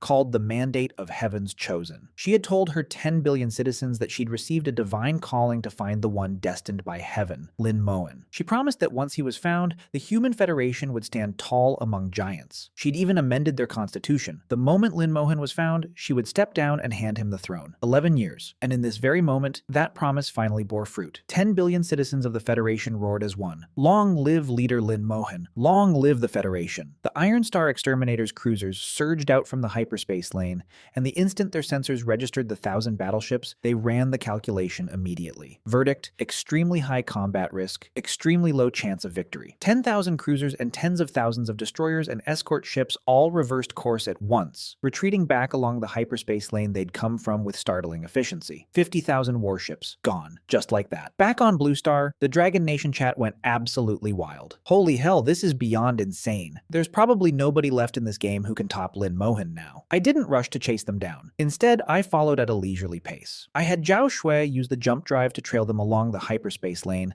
letting those tin cans think they'd actually gotten away. The moment my fleet entered their home system, 100,000 Iron Star Exterminator warships formed a massive ring and surrounded us completely, sealing off every hyperspace lane. Cold text flashed across our screens. Too late, organics. Zhao Shui and the other commanders weren't the least bit rattled. They even looked around with mild curiosity. I told Zhao Shui to send the reply. Too early, toasters. The 100,000 Iron Star exterminators fired every cannon at Dao once, but before their shots could even land, the 1,000 battleships' jump drives activated, and in a single instant the entire fleet vanished, shattering space and time. The next moment, they'd scattered across every hyperspace lane throughout the system, and a message went out. Your calculations were precise, but hyperspace lanes are a cage for the weak. We come and go as we please. The battleship's focused arc emitters fired in perfect unison, striking every single toaster's processor core with pinpoint accuracy, frying them instantly.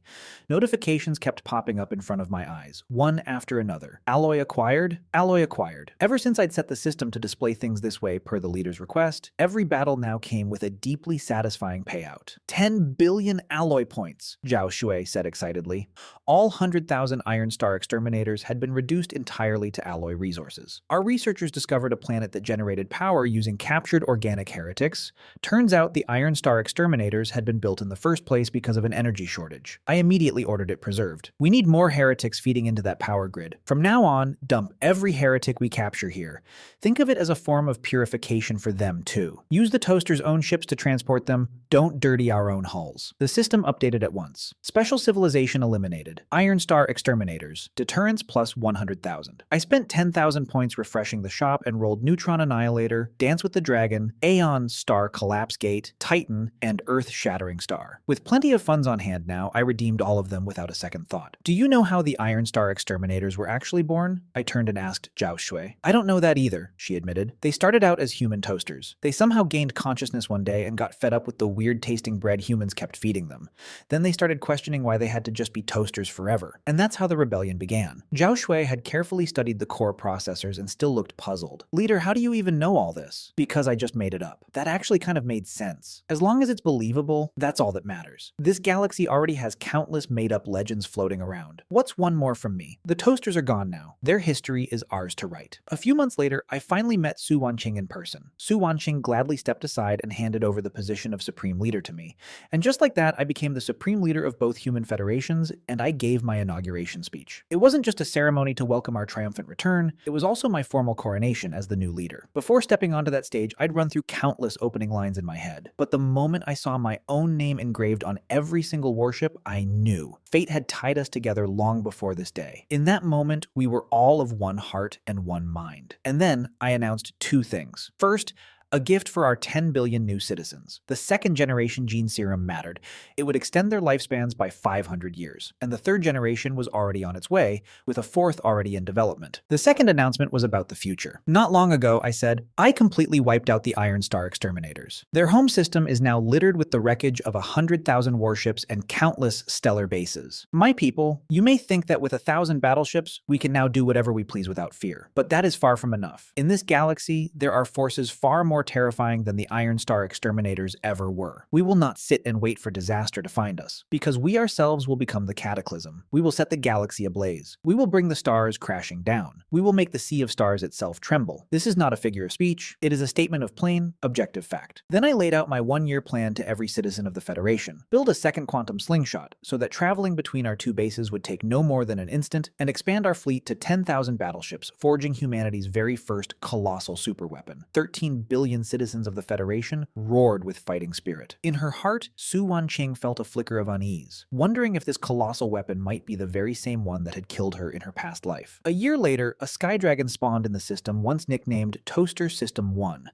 a creature the size of an entire planet, utterly insatiable. It complained that the Federation was too slow at rounding up heretics, and even attacked one of our ships. When our researchers tried to communicate with it, the sky dragon launched into a long, arrogant rant, boasting of wisdom accumulated across countless eras and dismissing humanity as far too young and far too reckless. I decided to wait until the second quantum slingshot was finished, then aim it directly at the sky dragon and ask him if he knew the Fallen Empire and whether he'd like to go pay them a visit. 3 days later, the quantum slingshot was complete and Su Wanqing personally delivered the final ultimatum to the sky dragon. Our patience has limits. You have 1 minute. Submission is your only option. Keep playing dead, and this slingshot will fling you to the other end of the galaxy. The sky dragon scoffed, utterly dismissive. With that little toy you built? Go ahead and try. The quantum slingshot fired. The sky dragon was hurled clean across the galaxy, straight to my homeworld. Before it could even process what had happened, another surge of pulsar energy erupted, and the sky dragon was slingshotted right back, landing once again directly in front of Su Wanqing. Because I had 2 quantum slingshots now, the entire galaxy was basically my personal soccer field. I kicked the sky dragon around like a ball, back and forth, over and over. The sky dragon tried to make a run for it, but the moment it turned around, it found 10,000 battleships waiting in its path. Su Wanqing said coldly, "If you refuse to submit this time, you won't be sent to our base. You'll be sent straight into the airspace above the Fallen Empire's homeworld. You know exactly what that means." "Don't send me back there. I submit. Anything, I'll agree to anything," the sky dragon blurted out on the spot, its proud head finally bowing low. "Not submission to me," Su Wanqing corrected. "Submission to our human federation, to the great leader Lin Moen." The sky dragon scrambled to respond. "Understood. From this day forward, I submit only to the great leader of the human federation, Lin Moen." Just then an alarm blared. 5 star systems away from our homeworld, an ugly, green-skinned heretic just as massive as the sky dragon was closing in fast. And Yelunye had obtained the inheritance of the Soul Victor, a terrifying planet-sized megastructure creature, and was leading it here for revenge. I immediately used my 10,000 battleships to seal both the sky dragon and the Soul Victor inside the same star system, and summoned every citizen of the Federation to come watch. "Today," I announced, "I'm proud to present the very first event of the Human Federation's first Galactic Arts Festival, Galactic Body Fighting Dogs. In our ancient civilization, there used to be a popular international pastime called dogfighting. Look at them. Don't the Sky Dragon and the Soul Victor look just like a pair of scrappy little crickets fighting? Feel free to place a bet with your friends and family watching beside you." And Yelunye, controlling the Soul Victor as it clashed with the Sky Dragon, was being watched like a couple of crickets in a ring. When he heard my speech in Chinese and realized his opponent was one of our Dragon Nation players, something inside him completely broke. The mighty Knight of Soul Victory reduced to being gambled on like some oversized galactic cricket. Every time he tried to break through and flee the arena, the Sky Dragon would go berserk and slam back in to block him. He had no choice but to keep performing galactic body fighting dogs with me for 3 straight days. On the 3rd day, the colossal superweapon, Earth-Shattering Star, entered the system. "Let's begin," I said. "First, let's blow up a planet just to set the mood." The moment the Sky Dragon heard the words Earth-Shattering Star, it fled instantly, ducking behind the battleships for cover. The Soul Victor wasn't so lucky. As it tried to escape, the focused arc emitters herded it straight in front of the Earth-Shattering Star. The colossal weapon unleashed a horrifying stream of thermal energy, descending like an apocalyptic judgment from the heavens.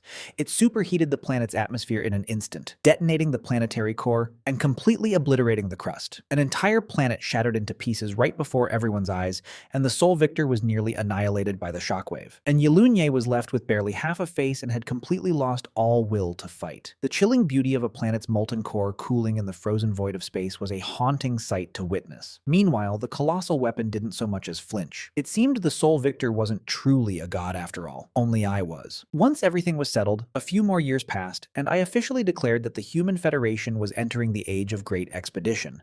At the same time, I established the Universal Mega Corporation and the Galactic Arts Troupe, working alongside the expeditionary forces to efficiently gather resources. I opened up a proposal submission process, inviting everyone to submit ideas. Zhao Tianqiao, general manager of the Universal Mega Corporation, submitted a proposal asking me to open our borders, allow free trade, and establish special economic zones. He'd first dug deep into the history of the starfish civilization. These seemingly adorable starfish were, in truth, extremely xenophobic.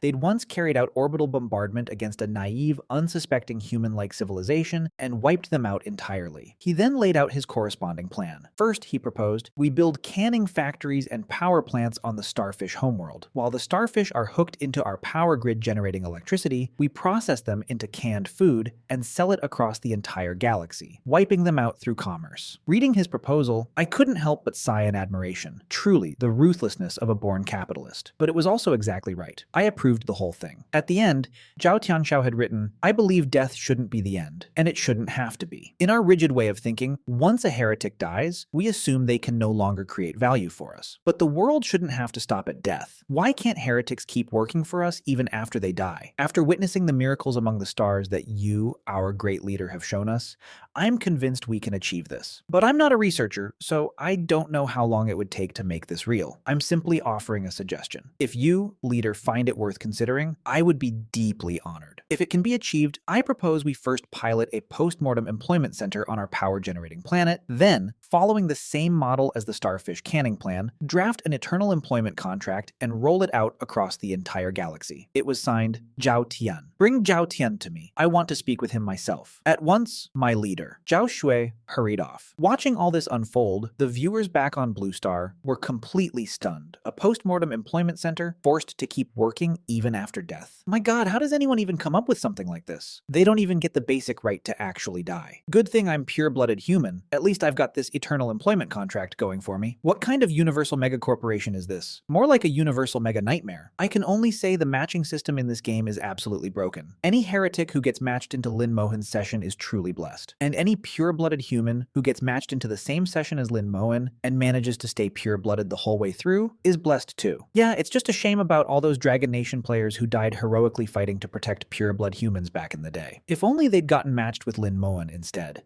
Imagine if, like with Su Wan King's crisis, Lin Mohan had just dropped out of the sky to save them too. That would have been amazing. While waiting for Zhao Tian to arrive, I quietly opened up the Cataclysm shop. To rapidly churn out battleships and the colossal weapon, I'd already burned through all my previous deterrence points on resources. After blowing up a planet for the first time and completing that one-time achievement, the system had rewarded me with another 100,000 deterrence points. So I refreshed the level 5 Cataclysm shop once more. Unfortunately, no synaptic refinement engine showed up in the role. The steady stream of heretics being funneled into the power generation planet was actually something I'd been preparing in advance for the synaptic refinement engine, a piece of technology exclusive to the Scholar Cataclysm path. Right now, I was walking the Warrior Cataclysm path. The difference between the two is simple. Scholar Cataclysms focus purely on research and don't fight wars, while Warrior Cataclysms pilot colossal weapons like Earth-Shattering Star and bombard the universe relentlessly. As the fourth Cataclysm, naturally, I intended to pursue both paths at once. This synaptic refinement engine, put simply, works by stuffing heretic brains into a massive megastructure machine as processing components. It uses brains as living calculators, running them through extreme computational loads. It can produce a genuine quantum leap in research capability, eventually reaching deep enough to touch the deepest secrets of the universe itself, even rewriting pi, rewriting the fundamental laws of the cosmos, becoming almost trivially easy. But unfortunately, technology that overpowered probably wasn't something you'd find in a level 5 Cataclysm shop. So instead,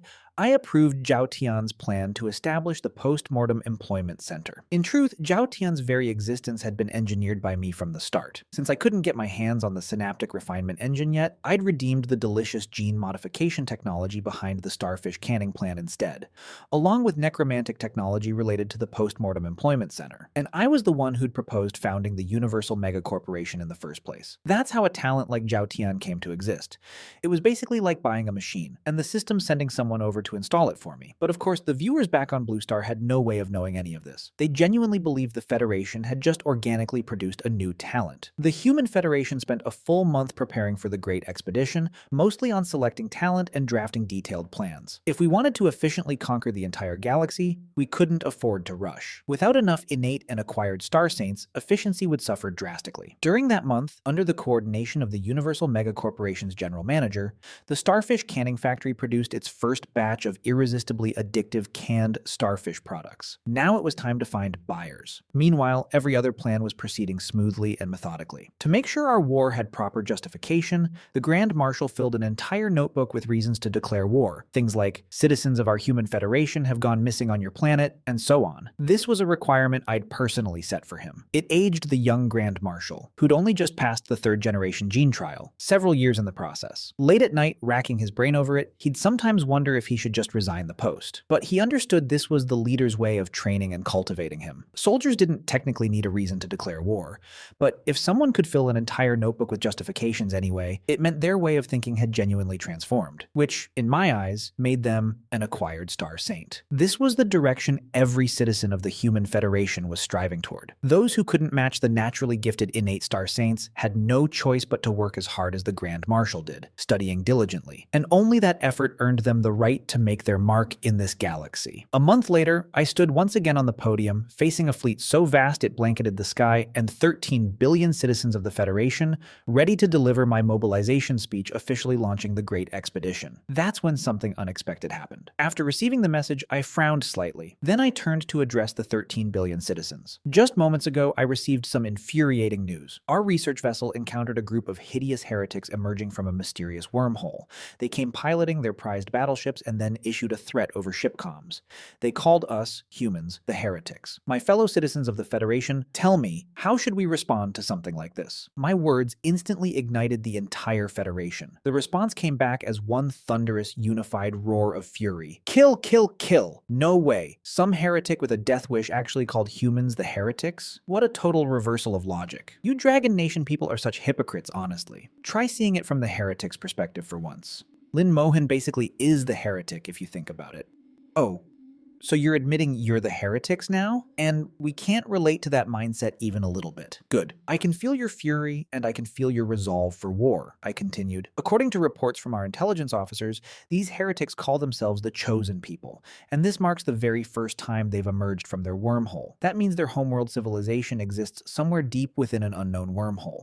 They now possess wormhole technology. We currently have no way of knowing their tech level or the true size of their fleet, because our quantum slingshots can only lock onto a wormhole's entrance, not its interior, and I refuse to let our scientists die for nothing. We haven't recklessly sent a fleet charging into the wormhole, because the moment we enter that system, we'd be stepping straight into the home turf of these repulsive insects. Even though we've already conquered stars and built galaxy-defining wonders like megastructures and the colossal weapon, I have to admit, we've never given proper attention to researching wormhole technology. So, we'll have to charge into that wormhole with unknown enemy strength, thoroughly convert these heretics, and seize control of wormhole technology before we can make our way back to this galaxy. Which means this first great expedition will be extraordinarily dangerous.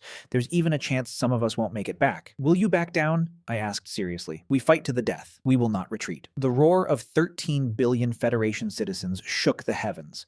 Back on Blue Star, the chat exploded. A wormhole civilization? Didn't expect something like that existing in this galaxy? Sounds like this new heretic faction isn't something to underestimate. Guess the first great expedition ran straight into a real challenge. Now this is gonna be good. Lin Mohan's fleet is terrifying against any single ordinary civilization, sure, but this galaxy's got countless powerful forces in it. Lin Mohan's tiny force thinking it can pull off a great expedition? hilarious. Sakura Nation's viewers seem to have found themselves a new spiritual homeland again, even though these so-called chosen people had no idea who they even were. Meanwhile, back in the Starfleet. Good. Excellent morale. Truly worthy of being my Federation's soldiers. This time, I'll be charging in right alongside you. Just like back on Terra, back on Earth, when I told you to grab whatever weapon you could find and follow me. This time too, I won't be standing back in the rear, watching you charge into danger alone. Because our blood runs together, our honor and our disgrace are shared. So let's use these heretics as the sacrifice to kickstart our great expedition. The moment my words fell, 13 billion Federation citizens roared back in unison. It was a battle cry unlike anything the galaxy had ever witnessed.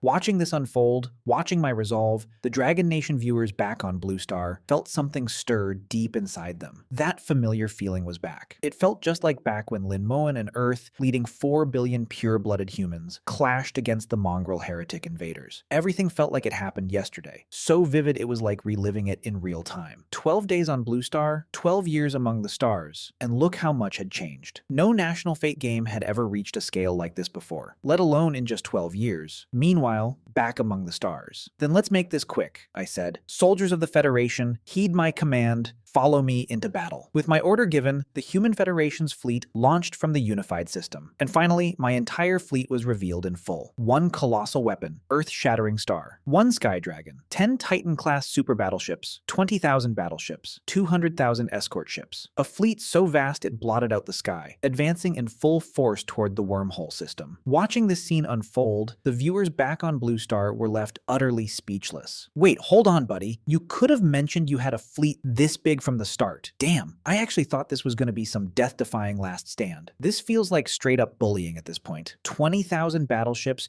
200,000 escort ships, and what in the world are those 10 ships even bigger than the battleships? This is beyond ridiculous. Is it too late for the chosen people to just admit they're the actual heretics now? Don't get too excited. Maybe these chosen people turn out to be genuinely strong too. Even Sakura Nation's viewers saying this clearly had zero confidence in their own words, because a fleet like mine was simply terrifying to behold. 200,000 escort ships meant every single battleship had 10 escort ships guarding it, and the colossal weapon, Earth-shattering star, faced absolutely no obstacle in its path. Lin Moen's shipbuilding speed is honestly terrifying. No wonder he launched a great expedition. If it weren't for limited resources, his fleet would be even bigger than this by now. This is insane. This is what blotting out the sky actually looks like. Meanwhile, deep inside the wormhole system, the leader of the chosen people was rallying his own people at that very moment. My fellow citizens, this day has finally arrived. Ever since our ancestors first reached this wormhole system, we have finally conquered it and taken full control of the wormhole itself. This is a great and truly worth celebrating day for us, the chosen people.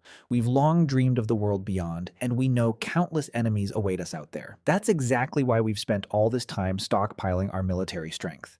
And now, at last, we have 1,000 battleships. We need more resources. So, we will take our 1,000 battleships and conquer the very first civilization beyond this wormhole. We'll seize their territory and their resources and grow stronger from there. Then we'll sweep across the entire galaxy and conquer every enemy in our path. Now, let us set out. Let those disgusting heretics out there tremble at the arrival of us, the chosen people. The chosen people's leader delivered his rousing speech and then gave the order. 1,000 battleships surged out in full force, and right at the wormhole's exit, they encountered the Human Federation's very first battleship. These heretics actually dared to come in here. Our homeworld truly doesn't know when to fear death, the chosen people's leader laughed. And look, a bunch of escort ships too. Seems like they can't even afford to build many battleships. With tech this pathetic, they still dare enter our system? Prepare to annihilate them. For every ship of theirs that enters, we destroy it. Once they're scared enough to stop coming, that's when we go on the offensive. Oh, and make sure every battleship fires cannons and laser weapons together. The chosen people's leader declared loudly and gave the order immediately. So the 1,000 battleships surged forward at full speed, unleashing a frenzy of fire on the Human Federation's advance unit. But very quickly, something happened that left every one of the chosen people utterly confused. Report, my leader, these escort ships' shields seem to be extraordinarily powerful.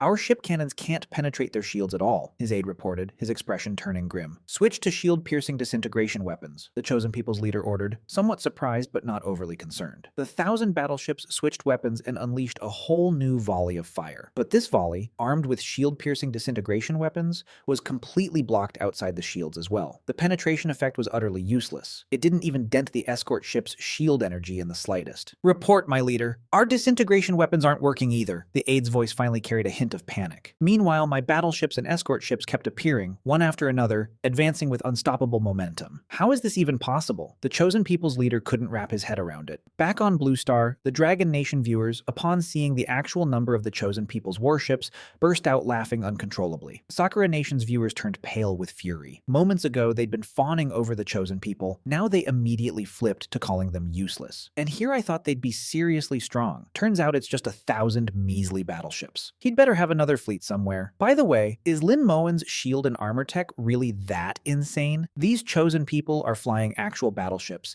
and 1,000 of them together can't even crack the shield energy on a single escort ship? Doesn't that just prove Lin Moen slapped his battleship-grade shield and armor tech onto all 200,000 of his escort ships? Damn, that's an insane level of overkill. Shouldn't escort ships be the cheap, disposable units? Is it possible that for Lin Moen this already is the cheap option? Also, has anyone else noticed something? Lin Moen's fleet is advancing kind of slowly. He clearly has jump drives. He could show up instantly with zero effort, but so far only a little over 100 ships have shown up. 666, that sneaky bastard. This is so mean. This is probably the first battleship detecting the enemy fleet's numbers in the wormhole system and deliberately holding back the rest just to mess with them. I honestly can't wait to see the look on the Chosen People's leader's face. I honestly can't wait to see the look on the Chosen People's leader's face. Back among the stars, the Chosen People's leader refused to believe it and kept issuing orders. Impossible. Their shield and armor tech has to have a breaking point.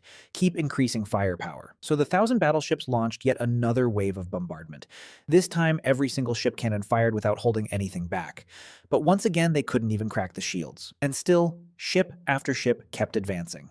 Every single battleship had 10 escort ships flanking it. By now, the total had already surpassed 1,000, and it looked like there were still more coming. "My leader, should we retreat?" His aide's voice started to tremble. His instincts were screaming that this enemy was no ordinary threat. "I don't understand this," the Chosen People's leader said stubbornly, refusing to give the retreat order. But right at that moment, a deafening dragon's roar suddenly thundered out, cutting straight through their battleship's shield and armor defenses, making every single one of the Chosen People's legs buckle on pure instinct. By the time they'd finally gathered themselves enough to look, they witnessed a truly horrifying sight. A sky dragon coiled around their entire fleet. Its body was so massive it could have encircled their 1,000 battleships several times over. What is that thing? Raise shields! Retreat now! The Chosen People's leader finally panicked, abandoning all composure. He gave the order, and the fleet retreated at full speed. The sky dragon almost seemed to deliberately let them go, but then blocked their path again just a short distance away. "Damn it!" the Chosen People's leader cursed helplessly. There was no running now, and opening fire on the Sky Dragon was itself an act that required serious courage. He had no doubt whatsoever that if they provoked this dragon, they'd die without even a grave to be buried in. Just as he stood there, paralyzed, not knowing what to do, his aide's terrified voice rang out beside him. "My leader, look over there, quickly!" The Chosen People's leader followed his aide's line of sight and finally understood exactly why the Sky Dragon had deliberately let them go. It had simply been clearing space for the fleet behind it, and there, at the wormhole's exit, was a fleet so massive it blotted out the entire sky. Radar readings showed a staggering total of 230,000 ships.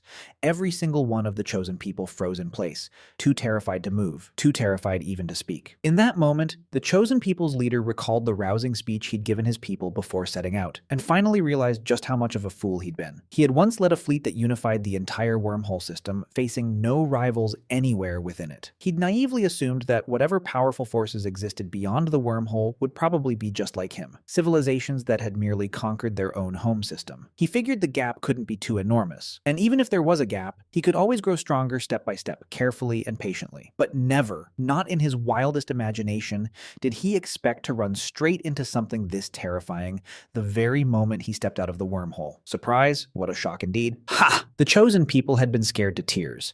That pressure was just too overwhelming to bear. Nobody knew what Lin Moen planned to do with them now. Back among the stars, every single one of the Chosen People stood frozen, too terrified to move, waiting for my response. They'd completely lost the will to resist. Their lives and deaths now rested entirely in my hands. Seeing that I hadn't attacked yet, they even dared to hope I might let them go. "Yes, surrender. Quick, quick, send them a message. We surrender." The Chosen People finally snapped out of their shock and shouted urgently. "Good." But before his aide could even send the surrender signal, a Human Federation video transmission appeared inside their ship first.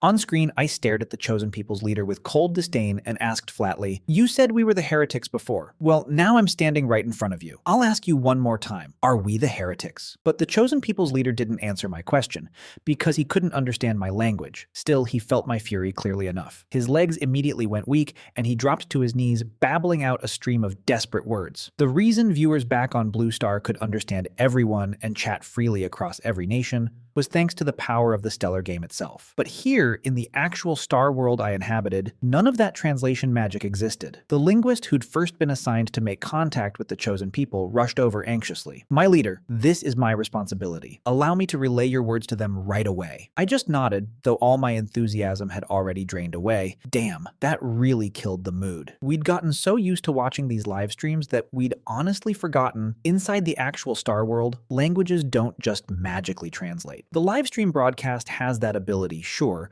but if the entire star world all spoke one unified language, it wouldn't feel very realistic anymore. So, through the linguist's translation, my earlier words were roughly conveyed to them. We are the heretics. We are the true heretics. There must be some misunderstanding. I never said such a thing. That's right, I never said it. It was my failure to properly control my subordinates. "We'll set out immediately," the chosen people's leader wailed, his face a mess, not a shred of dignity left.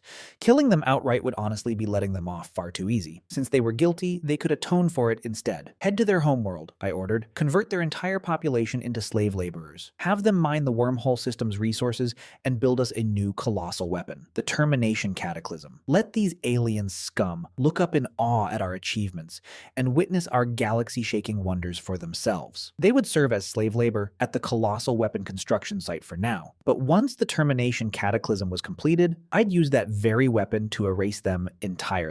After that, they'd be transferred straight into the post-mortem employment center, continuing to work for us as atonement." "Understood," Zhao Shui said, her eyes lighting up. Back on Blue Star, viewers went completely numb after hearing my plan laid out. Holy hell, Lin Moen really is a living reaper straight out of hell. This is genuinely worse than death. Working as slaves, mining their own home system's resources, personally building the very weapon that'll kill them. And even after death, still stuck grinding away at the post-mortem employment center like livestock. Just hearing about this gives me chills. But honestly, they brought this on themselves. Other insults might have been forgivable, but calling Lin Moen and his people heretics? That's just suicidal. Back among the stars, Zhao Shui immediately went to arrange the execution of my orders. Then I summoned Chief Scientist Ran Tu for a private conversation. Going forward, we're inevitably going to make contact with all kinds of civilizations. When that happens, the language barrier is going to become a massive obstacle in diplomacy. If every single civilization requires us to send scientists to study their language from scratch, the efficiency is simply too low, and it means we can't express ourselves freely and immediately. Everything the leader says is absolutely correct, Ranchu agreed wholeheartedly. Just as he was about to lay out his own preliminary proposal, I spoke first. "Can you imagine it? The very first time we make contact with some disgusting, hideous civilization,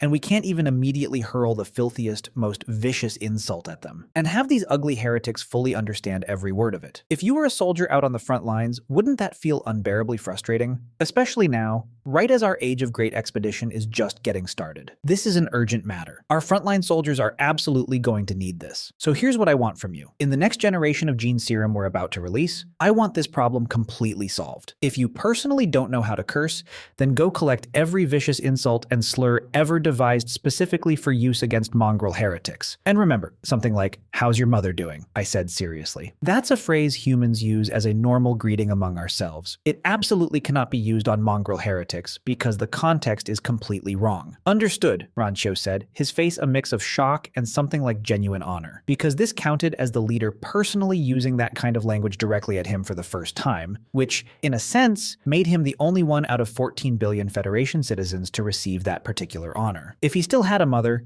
he might have felt genuinely proud of this, but that thought crossed his mind only for an instant. After all, that would be disrespectful to mothers everywhere. Meanwhile, back on Blue Star, viewers who'd been eating and drinking nearly choked on my words. 666, that language was pretty rough, huh? Almost forgot Lin Moen is a homegrown Dragon Nation guy through and through.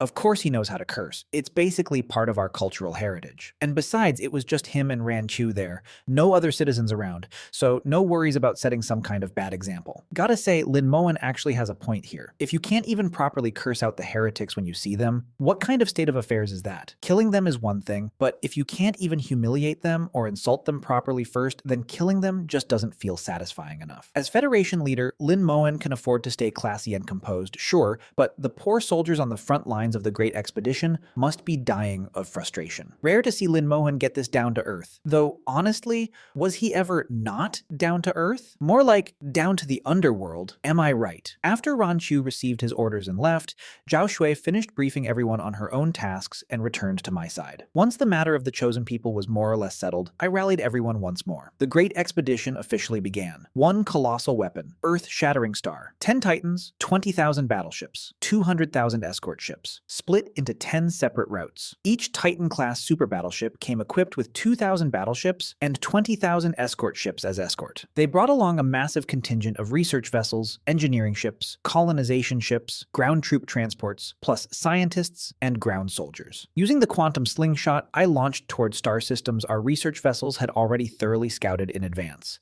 And after our first wave of conquests, I connected the newly claimed territory into a single unbroken line, a smooth, unobstructed trade route that would let the whole universe flow together. This also lined up conveniently with the Arts troops' touring route and so on. Among these, my system of origin was the Terra system, Chu Shi Wei's system of origin, the Unified system, the Toaster System 1, and the Wormhole system. Each had one fleet stationed to guard the home front. These 4 fleets would only launch their own expeditions once the second wave of warships was completed. Everything was proceeding exactly according to my plan. Meanwhile, my Cataclysm system also received an update. Cataclysm achievement completed. Successfully enslaved the special civilization known as the Chosen People. Deterrence plus 100,000. Cumulative deterrence has now surpassed 500,000. Cataclysm rank upgraded to level 6. Cataclysm shop upgraded to level 6. Current deterrence, 100,000 points. Tiers 1 through 4 of the shop can now be redeemed for free, requiring only 100 points to refresh. Tier 5 items are all 50% off, resource ratios for alloys and materials have increased, and a new item category has been unlocked. Ascension Talents. Each refresh grants 1 Ascension Talent. Successfully purchasing an Ascension Talent unlocks an entirely new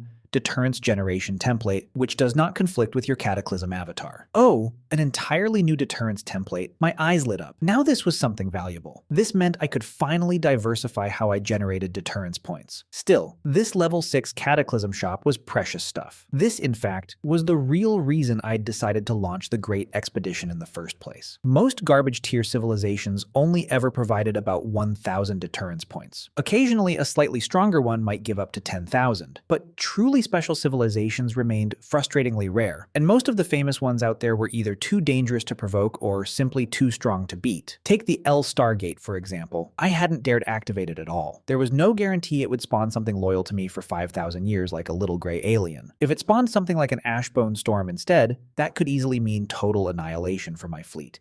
In the Stellar game, an Ashbone Storm was rated as at least a 50k scale fleet, but 50k was just the game's internal algorithm. This was now the actual real Star World. Based on my own fleet's scale, I estimated an actual Ashbone Storm would realistically field a fleet of at least 500,000 ships or more. My current strength was nowhere near enough for that yet. The level 6 Cataclysm shop, refreshable for 100,000 deterrence points, offered the Synaptic Refinement Engine for 500,000 points, a colossal reservoir computation system that used a tangled web of cables, transistors, and life support pods to link together hundreds of millions of sentient beings, both organic and synthetic. The Sunslayer Divine Weapon, also 500,000 points, a terrifying weapon capable of triggering a stellar supernova, capable of obliterating an entire star system outright. The Psionic Jump Drive, 200,000 points, a psionic jump engine that harnessed the psychic radiation emitted by a crew to warp the ship through the very fabric of reality itself, instantly crossing unimaginable distances. The Dominator, 100,000 points, a mobile space fortress of unprecedented scale, capable of elevating offensive warfare to an entirely new dimension. The Synaptic Refinement Engine and the Sunslayer Divine Weapon, I felt a flicker of genuine excitement, but unfortunately, they were both 500,000 points each. I simply couldn't afford either one right now. And honestly, even if I could afford them, my current resource base couldn't sustain them anyway. I wasn't in a rush though. Right now, what I needed most was to accumulate more deterrence points. I kept browsing the level 6 shop. This time, the level 6 shop only had 4 items listed, because one slot had been replaced by the new Ascension Talent category. Ascension talent, refreshable for 100,000 points. The remnants of this life, 500,000 points. Unlocks the psionic ascension pen. No rush on the level 6 shop items for now though. The level 5 shop was already at 50% off. Something like Earth-Shattering Star, a colossal weapon of that caliber, now cost a mere 5,000 points. Practically pocket change. That was deeply satisfying to see. The main difference between level 5 and level 6 tech was essentially planet destruction versus star destruction capability. At my current stage, having a stockpile of planet-destroying weapons was more than sufficient. Not long after, reports came in from the front lines about the discovery of an elf civilization. This entire civilization consisted of asexually reproducing females who worshipped a colossal sacred tree and wielded psionic power. Their high priestess could even step bodily into the void itself, single-handedly destroying an entire research vessel with her bare presence. My expeditionary forces regarded them as a gift meant just for me, but weren't sure how to make them submit willingly. I refreshed the level 5 shop. It rolled Chosen One, the Bliss Angel Colossal Weapon, and Divine Judgment. The last one fired a psionic beam capable of altering faith itself. I redeemed all three at once. Chosen One activated instantly. A surge of overwhelming psionic power flooded into my body. I stepped bodily into the void, crushing one escort ship with pure psionic pressure, then crushed a battleship the same way. Without a psionic shield to protect them, they were as fragile as paper against psionic force. Without psionic shielding, I could kill a ship's crew directly, bypassing their shield and armor defenses entirely, untouched. I jump-teleported instantly into the heart of an enemy ship and beheaded its crew on the spot.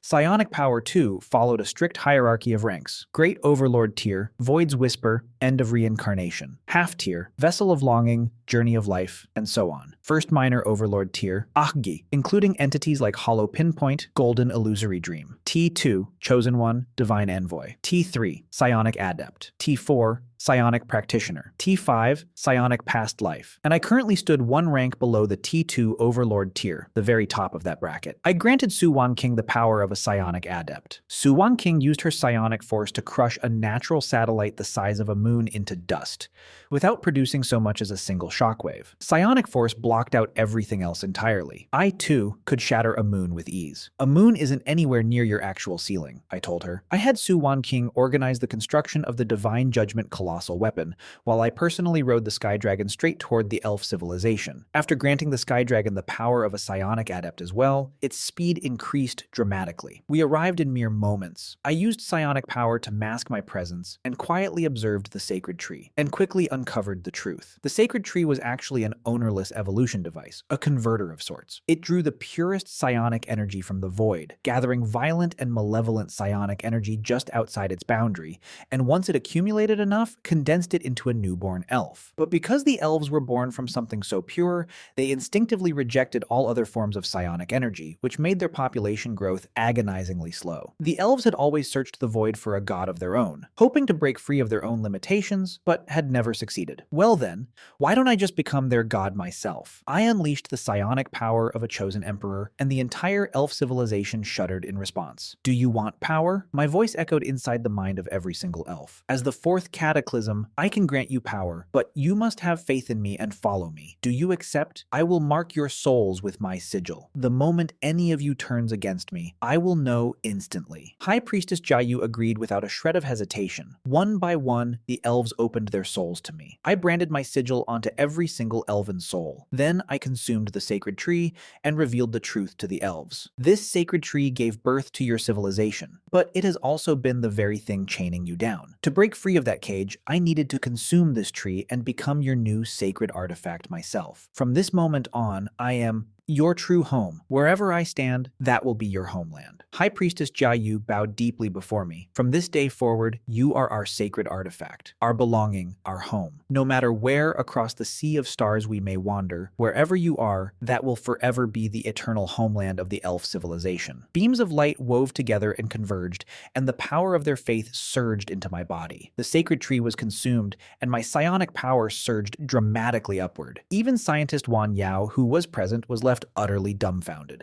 Jiayu then raised a serious concern. Now that the sacred tree has fused with you, what will happen to our population? Before, new elves were always born by praying to the sacred tree for their arrival. Wan Yao, standing nearby, stepped forward without hesitation. You could try modeling it after human reproduction instead. The divine one is now your sacred tree, and also, biologically, a man. Jiayu asked innocently, so any one of us elves could? Wan Yao's scalp prickled with nerves, but he answered anyway. In theory, there's no issue at all. It's really just a matter of timing and scheduling. Excellent, Wan Yao. Consider your current position revoked. Your new assignment is to personally educate these elves on the relevant biological knowledge and demonstrate it hands-on when the time comes. I said it purely to mess with him, expecting him to panic. Instead, wait, seriously? I actually get to do that? Wan Yao's eyes lit up with pure joy. It was me who ended up speechless. Not only had I failed to intimidate him, I'd accidentally handed him a reward instead. Soon, under Wan Yao's hands-on education program, the elves were left utterly astonished.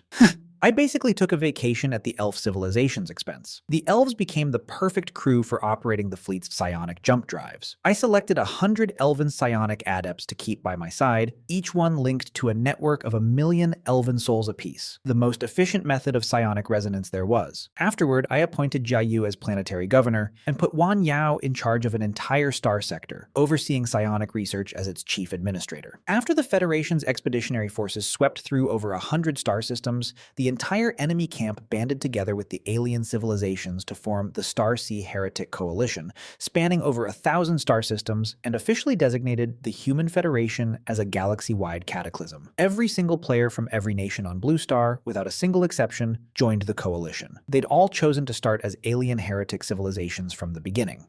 Piecing together clues from the chat and livestream fragments, they'd built up a rough picture of who I really was, and combined with intel that the Fallen Empire was also composed of aliens, their confidence surged. A player from Lighthouse Nation even earned the favor of the Fallen Empire itself and obtained battlecruiser technology as a reward. 15 billion Federation citizens watched the footage in complete silence. Nobody spoke. I didn't speak either. The fury of 15 billion people felt like it was tearing space itself apart. They were waiting for my command. Many of you standing here are veterans who fought alongside me all the way from the Terra system. 15 years ago, back on Earth, we faced 4 billion hybrid heretics. Humanity was weak back then. I told you to grab whatever weapon you could find and follow me into battle. You weren't afraid then. Now we have 15 billion citizens. We have battleships, titans, megastructures, colossal weapons, but our enemies have also grown more numerous and far more powerful. This time, we face enemies spanning 1,000 star systems, and we might even encounter the Fallen Empire itself. This battle will inevitably cost blood. Are you afraid? We fight to the death. We will not retreat. As the supreme leader of the Human Federation, I officially declared full-scale war on the entire galaxy. Heretics, the Fallen Empire, or anything even more powerful than them. All of it was now a target of this war, with no exceptions. This time, we would burn the galaxy to ash completely. After declaring total war, I accumulated my deterrence up to 500,000 points and redeemed the Sunslayer Divine Weapon, the ultimate weapon capable of triggering a stellar supernova and obliterating an entire star system. At the same time, I purchased the Ascension talent, unlocking the Psionic Ascension path. My psionic power surged to the very edge of Minor Overlord tier. I then redeemed the Synaptic Refinement engine as well, linking the brains of billions upon billions of heretics on the power generation planet into a single supercomputing network, causing a qualitative leap in our research speed. In the second phase of the Great Expedition that followed, I split my forces into 3 fronts. The Grand Marshal led the main fleet in a direct frontal advance. Su Wan King commanded the Divine Judgment Colossal Weapon, reshaping the souls of civilizations deemed suitable for conquest. Zhao Shui led the Universal Trade Fleet, using starfish canned goods to economically destabilize enemy territories. The Galactic Arts Troop toured the front, bringing along the Sky Dragon, an earth-shattering star, first to spread Federation culture, second to help intimidate civilizations into submission, and third to blast planets into raw ore, making it easier for our slave laborers to mine them. 3 birds, 1 stone. The Star Sea Heretic Coalition rallied a combined force of 500,000 ships to counterattack. I ordered my fleet to retreat back within quantum slingshot range. The Sunslayer Divine Weapon locked onto the central star of the system where the coalition coalition fleet had gathered and unleashed an unimaginable surge of energy directly into the star's core. The star's surface violently expanded, its radiation output spiking 10,000-fold. Then, the supernova detonated. The entire star system was annihilated in a blaze of light and fire. 500,000 coalition warships, along with every planet, moon, and asteroid in that system,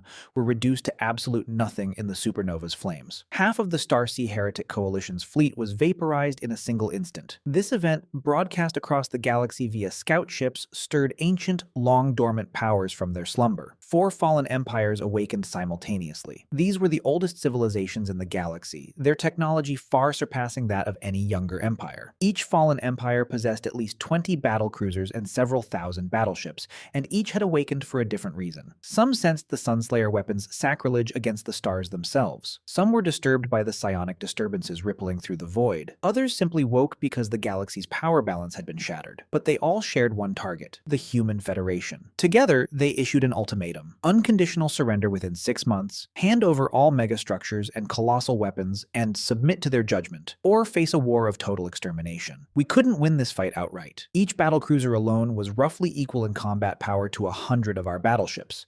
Combined, the 4 empires fielded 80 battlecruisers and 12,000 battleships, a force I could potentially divide and pick off piece by piece using the quantum slingshot, since they were scattered across 4 different directions of the galaxy and would need time to regroup. But it still wasn't enough. Their technology far outstripped ours. Even one-on-one, victory would be difficult. And the void itself wasn't exactly stable either. Several minor overlords had already taken notice of me. One of them, called Golden Illusory Dream, had even attempted to invade my consciousness directly. I need time. Give me 3 months. I made a decision nobody saw coming. I would personally venture into the depths of the void itself and devour a minor overlord. Since the galaxy's birth, no one had ever launched an attack against a god of the void from the physical world. If I succeeded, my psionic power would break through into Great Overlord tier. If I failed, I turned to look at Suwon King. You'll take my place. The quantum slingshot lets you move anywhere in the galaxy instantly. The Sunslayer weapon is our ultimate deterrent. The void isn't part of the physical world. Sending a fleet there would accomplish nothing. Only psionic power can fight there. You'll come back. You always say you might not make it back, but you always do. I chose my target, the minor overlord known as Hollow Pinpoint, the weakest entity in the entire void. Then, drawing on the faith power of my 100 elven psionic adepts, I stepped bodily into the void itself. The void wasn't physical space at all, but an entirely separate universe woven from consciousness and psionic power. Every law of physics ceased to apply there. Only the strength of will and psionic power determined anything at all. Hollow Pinpoint's domain was boundless nothingness. No light, no sound, no direction whatsoever. Its method of combat was consumption itself. Anything that fell into its domain, any psionic entity, would be slowly dissolved and absorbed into its being. The instant I stepped in, I felt my psionic energy being drained away, gradually, inexorably. Insignificant mortal, you dare step into my domain? There was no sound inside, only intention, transmitted directly into my mind. I've come to take your psionic power, I answered. Its domain began contracting. The pressure spiked 100-fold in an instant.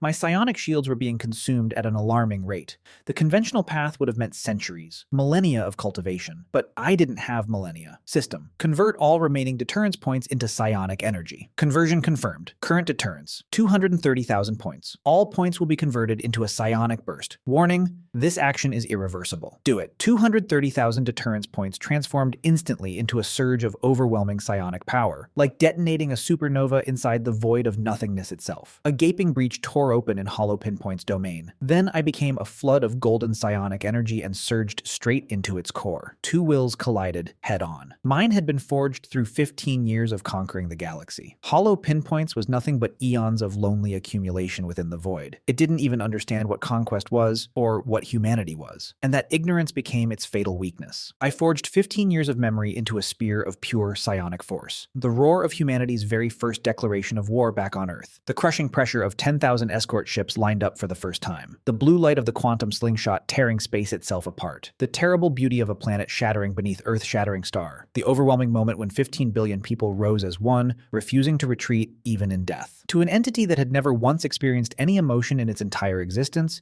these were weapons it could never comprehend, and therefore could never defend against. The void collapsed. Psionic energy surged into me me like a floodgate breaking open, and just like that, I had devoured a minor overlord. 3 months later, I returned. My psionic power had broken through to the very edge of Great Overlord tier. The void itself trembled at the shift. The remaining minor overlords all pulled their domains inward defensively. Even the Great Overlords began paying attention. While I was gone, Su Wanqing had held everything together, using the quantum slingshot to recall the main fleet for defense and ordering the expeditionary forces to pull back and consolidate their lines. But the remnants of the Starsea Heretic Coalition seized the opportunity to counterattack, reclaiming dozens of star systems. Meanwhile, the fallen empires had finished mobilizing. Only 3 months remained on their ultimatum. I addressed the entire Federation. I'm back, and I brought something good back with me. I vanished for 3 months. In that time, I did one thing. I killed a god, one of the overlords of the void, the very beings countless civilizations across the galaxy have worshipped as gods. I personally devoured one of them with my own hands. From this moment on, I am the god of the void. Currently, 4 fallen empires are closing in on us. They gave us 6 months to surrender. 3 of those months are already gone. My answer is this: they don't deserve our surrender. Those 3 months were spent in a frenzy of activity. The psionic energy I'd absorbed from devouring the minor overlord let us mass produce 1,000 psionic adepts. Every titan was outfitted with a psionic jump drive. I converted Hollow Pinpoint's former domain in the void into a Federation psionic stronghold, meant to intercept any incursions from the void itself. The synaptic refinement engine ran at full capacity, and the supercomputing network built from billions of heretic brains achieved a breakthrough in psionic shield technology, capable of blocking not just physical attacks, but psionic incursions as well. Ranqiu completed the 4th generation gene serum, extending lifespans by 2,000 years and granting a faint innate sense of psionic perception. 3 months later, the Federation's war machine reached its absolute peak. 30,000 battleships, every single one equipped with psionic shields and zero-point reactors. 50 titans, each fitted with psionic jump drives. 3 quantum slingshots, covering 3 directions of the galaxy simultaneously. 2 Sunslayer divine weapons, 5 earth-shattering stars, 1 divine judgment colossal weapon, 1 sky dragon, 1,000 psionic adepts, 15 billion Federation citizens with wills of pure steel, and 1 chosen emperor standing at the very threshold of Great Overlord tier. Soon enough, the Fallen Empire Coalition arrived right on schedule. 40 combined fleets converging from all 4 directions of the galaxy, a total of 80 battlecruisers and 12,000 battleships. Their technology still outclassed ours, but the gap had narrowed dramatically. I adopted a strategy of divide and conquer. The quantum slingshot instantly deployed our entire main fleet to confront the nearest fallen empire. 30,000 ships against 3,000, an overwhelming numerical crush. The first fallen empire was completely broken within 6 hours. Our psionic shields drastically reduced our losses, and our focused arc emitters punched straight through their shields entirely, striking hulls directly, bypassing the thick armor the fallen empires had always taken such pride in. I personally led the charge, using psionic force to tear apart the shields of 3 battlecruisers, then jumped directly inside their command vessel and beheaded the Empire's governor with my own hands.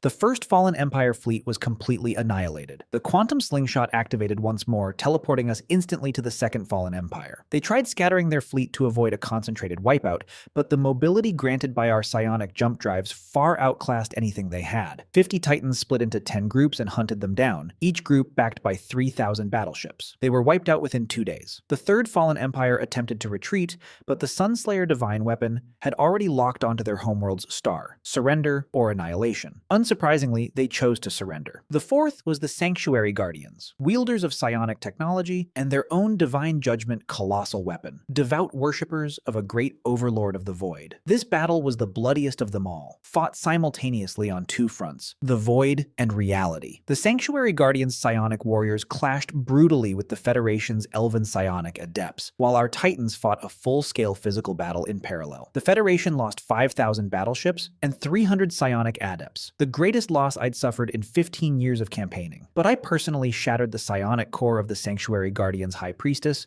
a divine envoy tier practitioner, and once their fleet lost its psionic backing, it collapsed instantly. The Galactic War lasted a full month. 3 fallen empires were annihilated, 1 surrendered, and the Federation inherited the entirety of their technological legacy. Just as everyone believed the galaxy was about to settle firmly under Federation rule, the true cataclysm finally arrived. A wormhole tore open at the edge of the galaxy, and out poured a fleet made entirely of gray nanomachines. No commander, no consciousness, running on a single program. Consume all matter, replicate endlessly. Every warship it consumed became more of itself.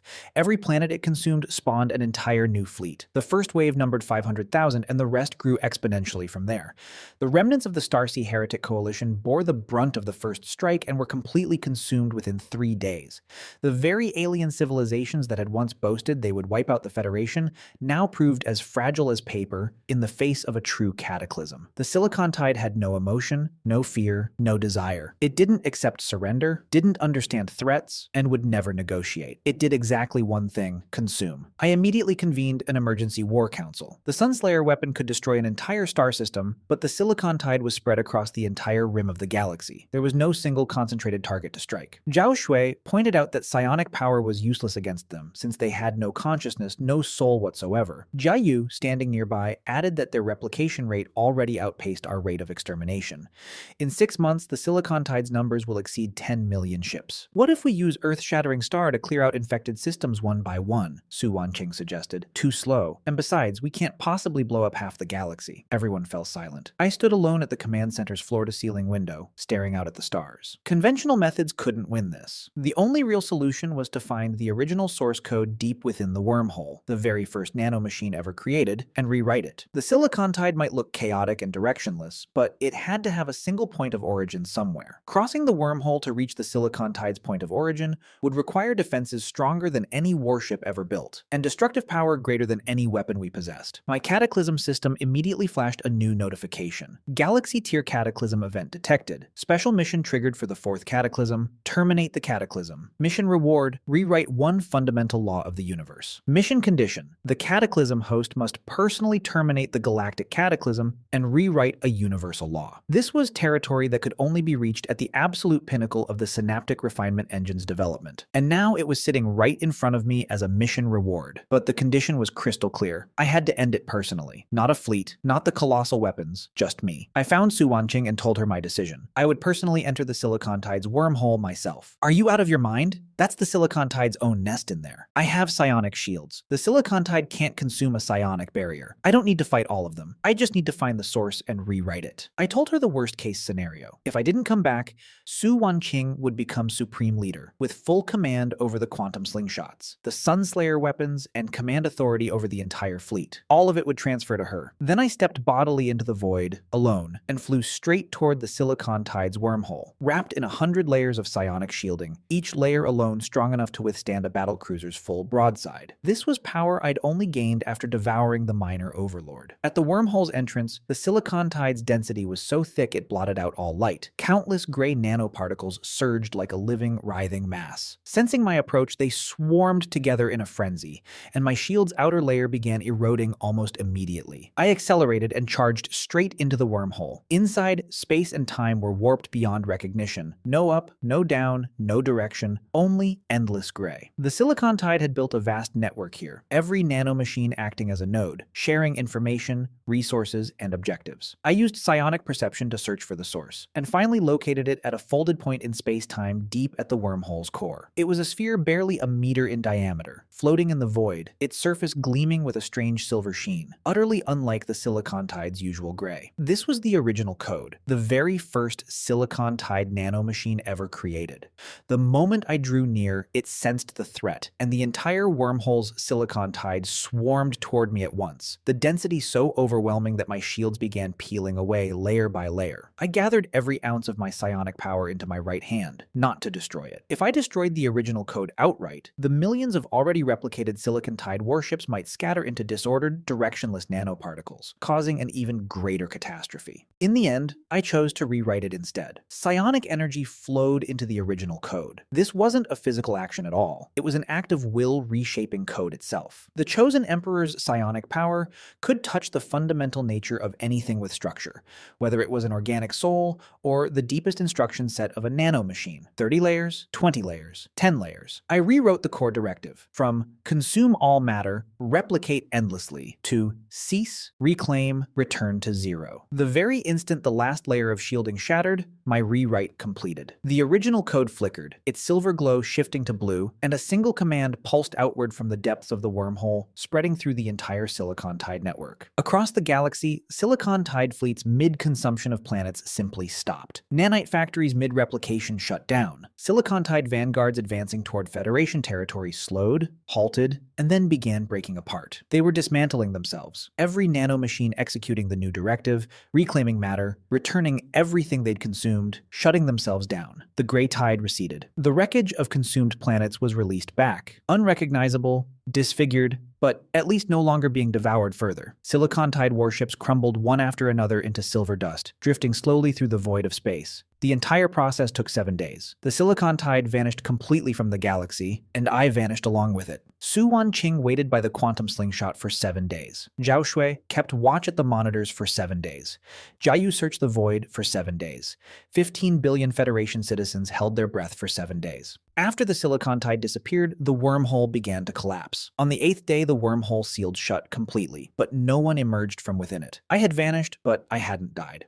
Through her psionic link, Su Wanqing could still faintly sense a trace of my presence, like an echo carried across countless layers of the universe. But she couldn't locate me. There was no trace of me anywhere in the void either. As planned, Su Wanqing succeeded me as supreme leader. A year later, the galaxy was at peace. The Starsea Heretic Coalition no longer existed. The surviving civilizations had been conquered or had submitted, and the surrendered fallen empires became vassal states. The silver dust left behind by the Silicon Tide was collected as top-tier nanomaterial. The Human Federation officially ruled the galaxy, its quantum slingshot network extending to every corner of it. The Sunslayer weapons were sealed away as an ultimate deterrent. Divine Judgment brought the remaining alien civilizations under Federation order at the Sol level, while the Trade Megacorp's network expanded to cover every single star system. Zhao Shui became chief diplomat. The Grand Marshal retired to Earth to grow flowers. Ran Kyo continued leading gene and psionic research, with the 5th generation gene serum already in development. Jiayu's Elven Psionic Corps became the Federation's most elite special forces. Zhao Tian's mega corporation grew into the largest commercial organization in the entire galaxy, but everyone was still waiting for me to come back. 2 years later, one day, as Su Wanqing was handling Federation business at the command center, that faint trace of presence in her psionic link suddenly sharpened into clarity. Space itself warped inside the command center. Not the blue flash of a quantum slingshot, not the shimmer of a jump drive, but something no one had ever witnessed before. Space rippled outward like the surface of disturbed water, and a figure stepped out. It was me, and in my eyes now was something indescribable, the kind of gaze only someone who has witnessed the birth and death of the universe itself could carry. "You're back," she said. After the wormhole collapsed, I was trapped somewhere that didn't belong to this universe at all. No stars there, no planets, no matter, only the laws themselves. It took me 2 years to understand those laws. Then I extended my hand, and a tiny sphere of light bloomed in my palm. Inside it, stars were born, suns burned, planets spun, civilizations rose and fell. I learned how to rewrite them. The Silicon Tide was a cataclysm, and I ended it. The system granted its reward: rewrite one fundamental law of the universe. What did you rewrite? I smiled softly. I rewrote entropy, the law of increasing entropy, the rule that every system in the universe drifts from order into chaos, that every star eventually burns out, that every civilization eventually falls, that the universe itself was always destined for heat death. It was one of the most fundamental laws in all of existence. Now, stars will never burn out again. Civilizations will never again collapse from exhausted energy. The lifespan of the entire universe has become infinite. We have infinite time now to do everything we've ever wanted to do. The doors to the command center burst open. Zhao Shui, the Grand Marshal, Ran Chu, Jiayu, Wan Yao, Zhao Tian, familiar face after familiar face poured in. Word had spread fast. The leader was back. Every comm channel exploded at once, the cheers of 15 billion Federation citizens echoing from every corner of the galaxy. Standing there among them all, my mind drifted back to 15 years ago, standing alone amid Earth's ruins, facing 4 billion enemies. To the first time 10,000 escort ships stood in formation. To the tears in Zhao Shui's eyes when she found me after 10 years crossing the sea of stars. To the blue light of the quantum slingshot tearing space apart. To the terrible beauty of a planet shattering beneath Earth's shattering star. To the desperate struggle against hollow pinpoint deep in the void. To the fear and resolve I felt the instant that final shield shattered deep within the Silicon Tide's wormhole. From a C-grade civilization to Lord of the Galaxy, from a mortal man to something bordering on a god, from the finite to the infinite. And yet it had all happened in the blink of an eye, just 15 years. The galaxy was only the beginning. I turned to face them all, my voice carrying clearly across the entire galaxy. The universe is vast beyond measure. Our journey has only just begun.